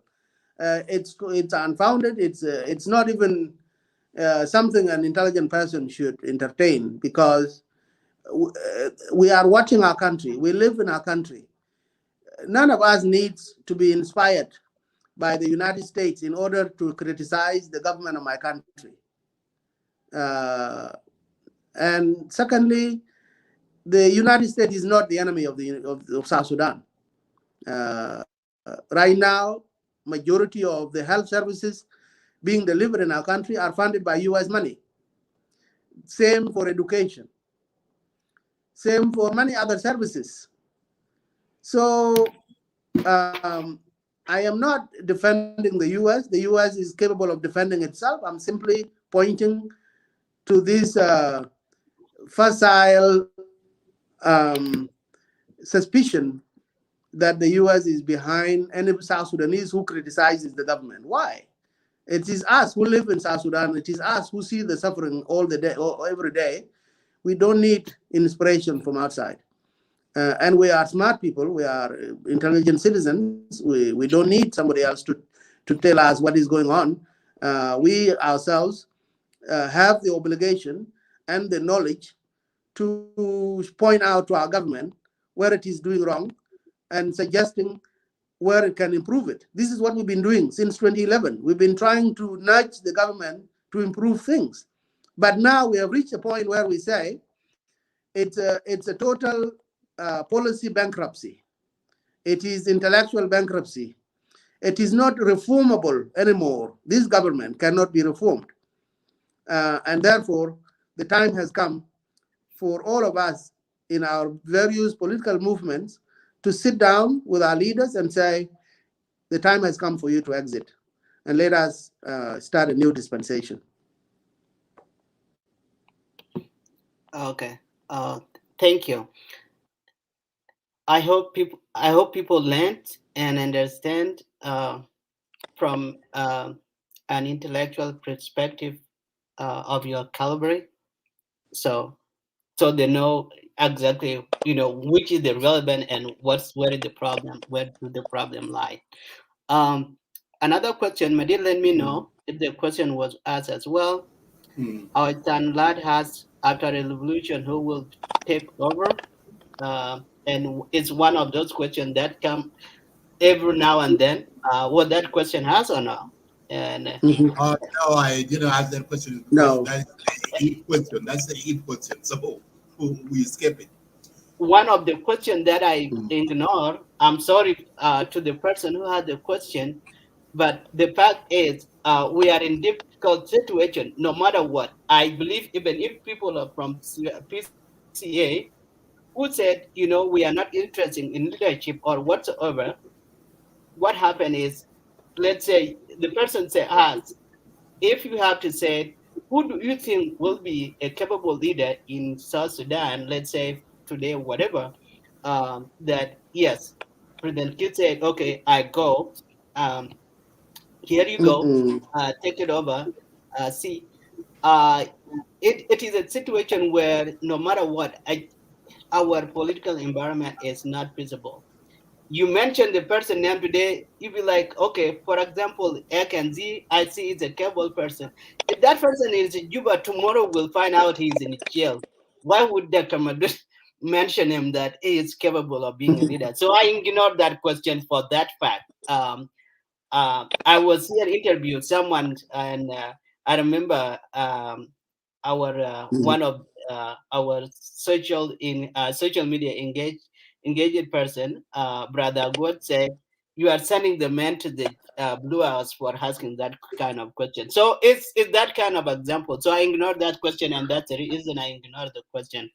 So I'm going to skip it. Yeah. Another question. It came from Malwal might check. Madid let me know if the question was asked as well, so I cannot waste time. Malwal might check has. Do you think change without election will not bring another bloodshed in the country? That was from Malwal might check. What that question has? Okay. Yeah. I No, will no, move it on. was not asked. I want to give people a chance No. to make sure their question is they all will complain. We don't ask people question. Mandela Machiek, I have two questions for Professor Dr. Madut. How can we have rights as a civil population, yet we have an agreement that regulate our time for uprising since we have uh, intermediated all these years? I don't know if that question has or not. Don't you think uprising? Number two, don't you think uprising and other diaspora present in Juba or South Sudan for exemplification participation? I don't know what that question has. It's a little bit No, difficult to that read. question has not been asked. No. No, I think I can try to answer both those questions about who is going to take over. I think that question is really not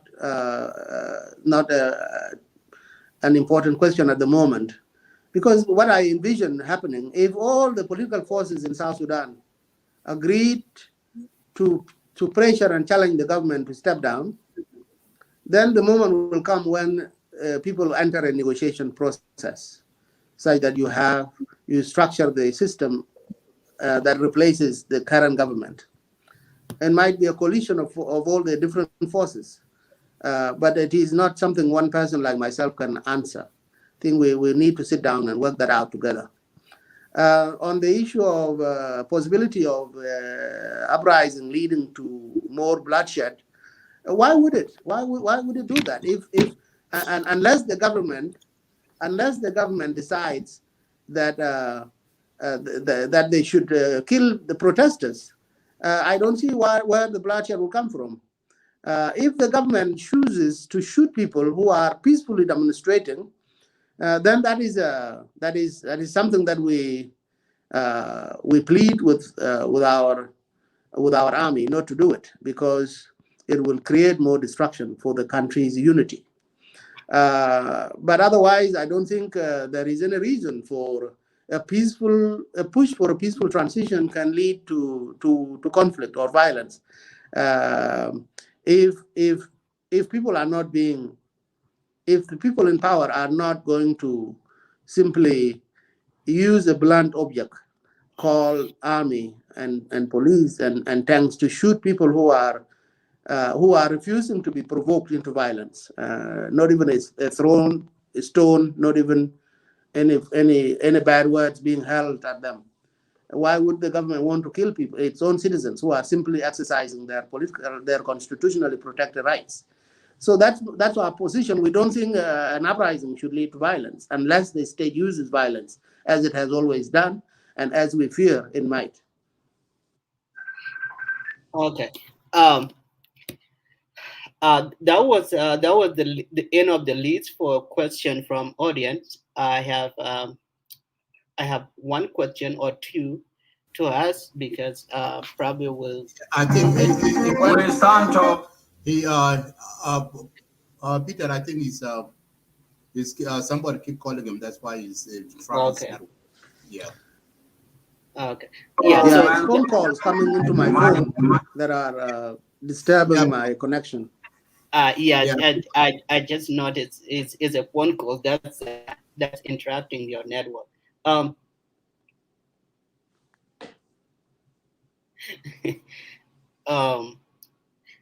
So here is my take. And unfortunately, I can't hear you guys. Okay.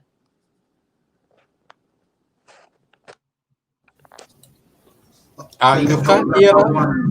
Can you hear us?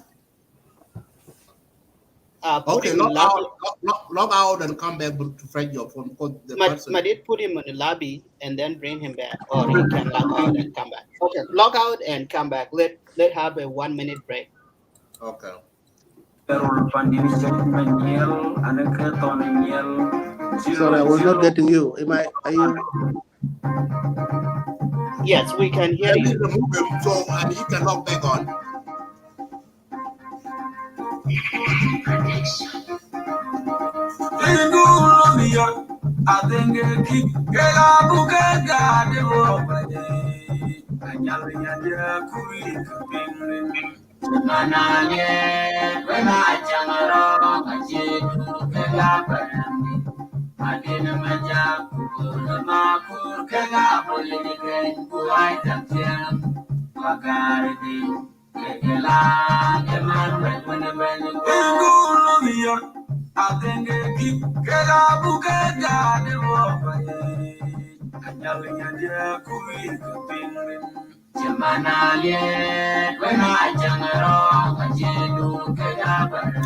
I think we will be Peter, if he come back, will do one more question.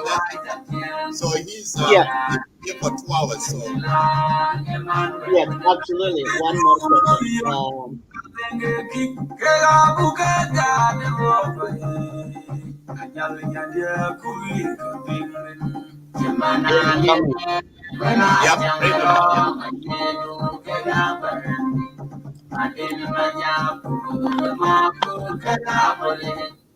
Can you hear us? Can you hear us?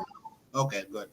Yeah, go ahead, Isaac. We will give you one more or two, and that should be it because you've been here for 2 hours. So sometimes the phone is no problem. Yeah. Go ahead, Peter. Okay.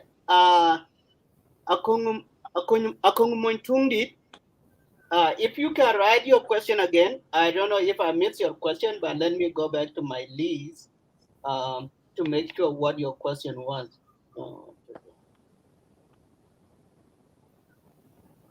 Please write it again. I might have missed your question. Please write it again. I will have the All question. Right. Yeah. While waiting for that, I don't know. The question of Oyston Latmakir, whether it's answered. We asked Abraham Awolish about that question last time for the change that we are asking to come in the Republic of South Sudan. If Kir step aside, who will take over? Whom do you think will lead the nation?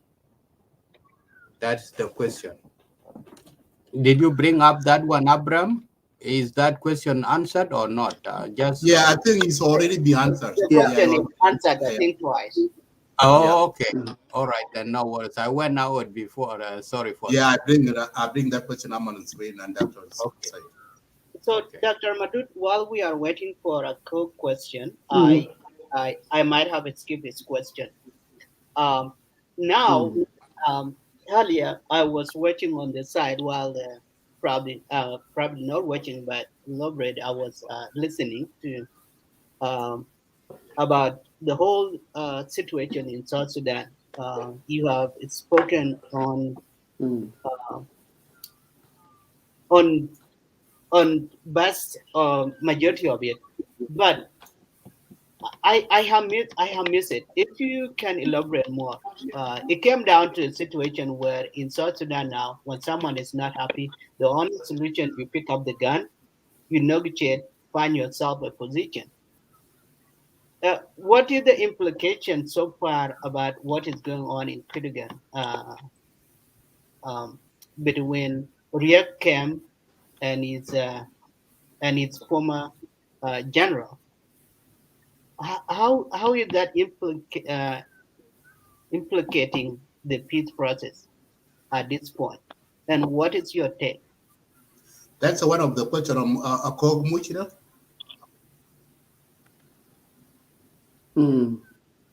Yeah, go ahead. Okay. Yeah. No, I don't think I got your question fully, but I can answer as much as I have understood it, and that is, so the situation in the country, because Okay. the government has been. One second, Dr. Ahmed. Maybe to help you a little bit more, because you have not understood my question. For example, people are saying now, for here is this PCCA, they're saying, oh, well, now the peace is not working because there is issues within area camp. The peace, that means the peace have failed because people are saying, oh, we have a peace, be patient, let the peace be.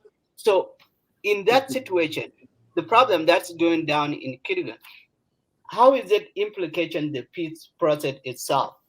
For people to say, "Oh, don't don't start a civil uprising," because so how is that situation, implicating the peace process itself and not the process? Well, I mean, that situation is born of the fact that Oh, the okay. country has not been governed transparently and through democratic means, such that citizens who are unhappy with the way the country has been run, they have been denied any kind of open and peaceful platform where they can express their grievances, to the point where people get killed for speaking up. People get killed for writing an op-ed in a newspaper. Some people get jailed and so forth. So that has compelled a lot of people who are unhappy to say, if the government is not allowing me to speak peacefully, then I'm going to take up guns and shoot my way into power. That has been largely a product of a country misgoverned. And we are saying, as a people, as a country, as a nation, we have to start somewhere building a culture of democratic opposition and open dialogue and open society. It's not easy, it's not going to happen overnight,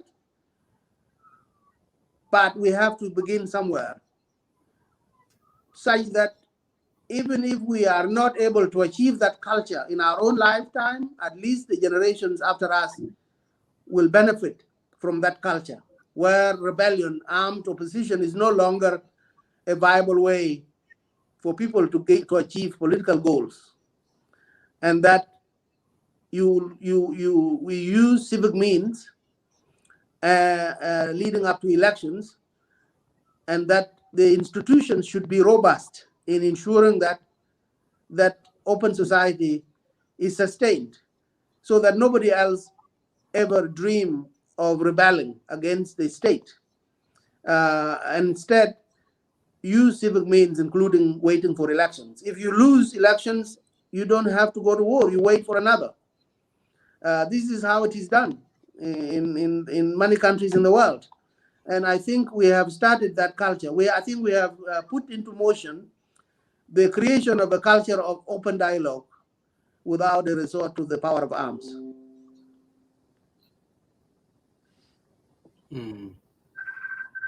Okay. And this will bring it to an end to our conversation. Um, there are few questions on the comment section, but most of them are already been asked. I'm sorry if I have Mm, not asked your question. Um, mm. Next time, we might do better to ask. Um, I'll I will yield it back to Isaac Kings, so you can have your last word. Um, um, how you see the whole situation and what is the conclusion, how we move forward uh, as a citizen of South Sudan. Uh, because after all, I always said we have we have adapted one thing that is not going to help us out. When you have different opinions, you are the bad guy. But when person pick up the gun, then you're like, okay, give him a position, and that's what happened. We ending up with five vice presidents that we don't need in the first place. 10 states, Mhm. you know, what people want were 30, was 31 states. We have 10 states and things are still as it is. So welcome. It was nice having you, and I will yell it to Isaac King and Thank you. Thank you very much. Maria. I thank you so Okay. much, my brother Peter Kane, for the questions of our fans that has raised, and you give them to our guest. And I have no more questions that has left. We have exhausted all the questions that we put in place to ask our guest, Professor Dr. Jok Madut, and also we have reached the limit of the time that we're supposed to host a guest for the interview.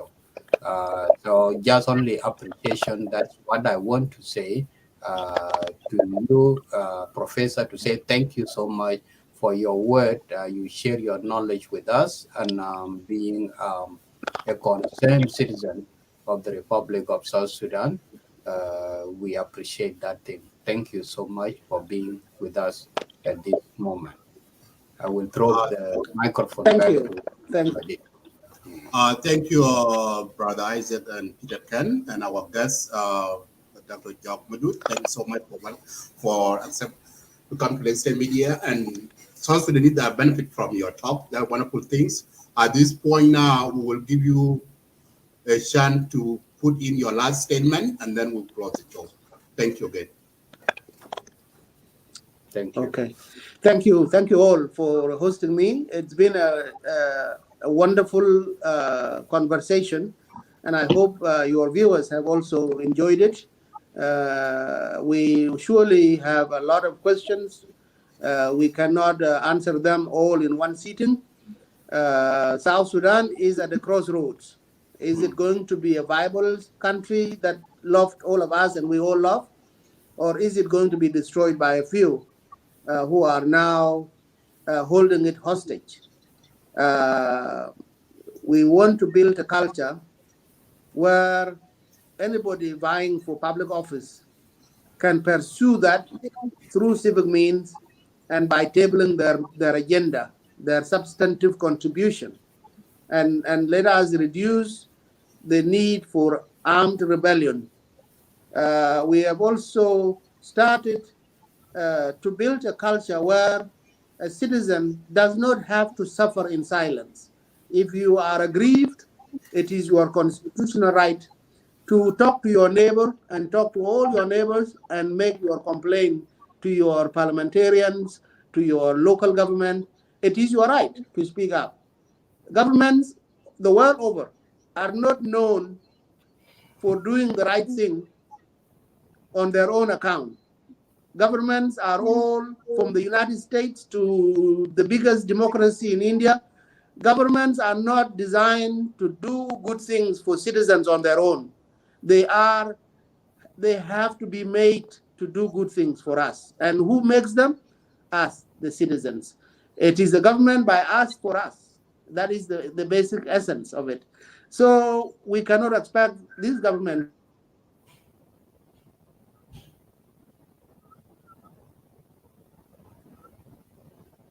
to dialogue. I have enjoyed this conversation very much, and support each other to change our country for the better. Thank you all. Thank you, Dr. Jok Madut, for coming next stage. We appreciate you, and thank you all our next stage media viewers who watching for today's show. We appreciate for your presence, and we will see you next time. Thank you, Dr. Machuk. Have a wonderful evening, and thank you for coming next stage media. Great. Have a wonderful day, and thank you all. Yeah, thank you. It's your boy, young I give him that thing. Punch all like a stand, punch it America. Banyi dwal, ban punch all like a stand, punch it America.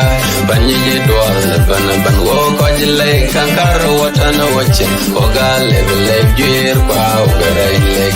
Panda wadiya punch it America. Banyi dwal banno chingitongo pandon kujuera baya cheka. Pagu panda juir wadiya bi.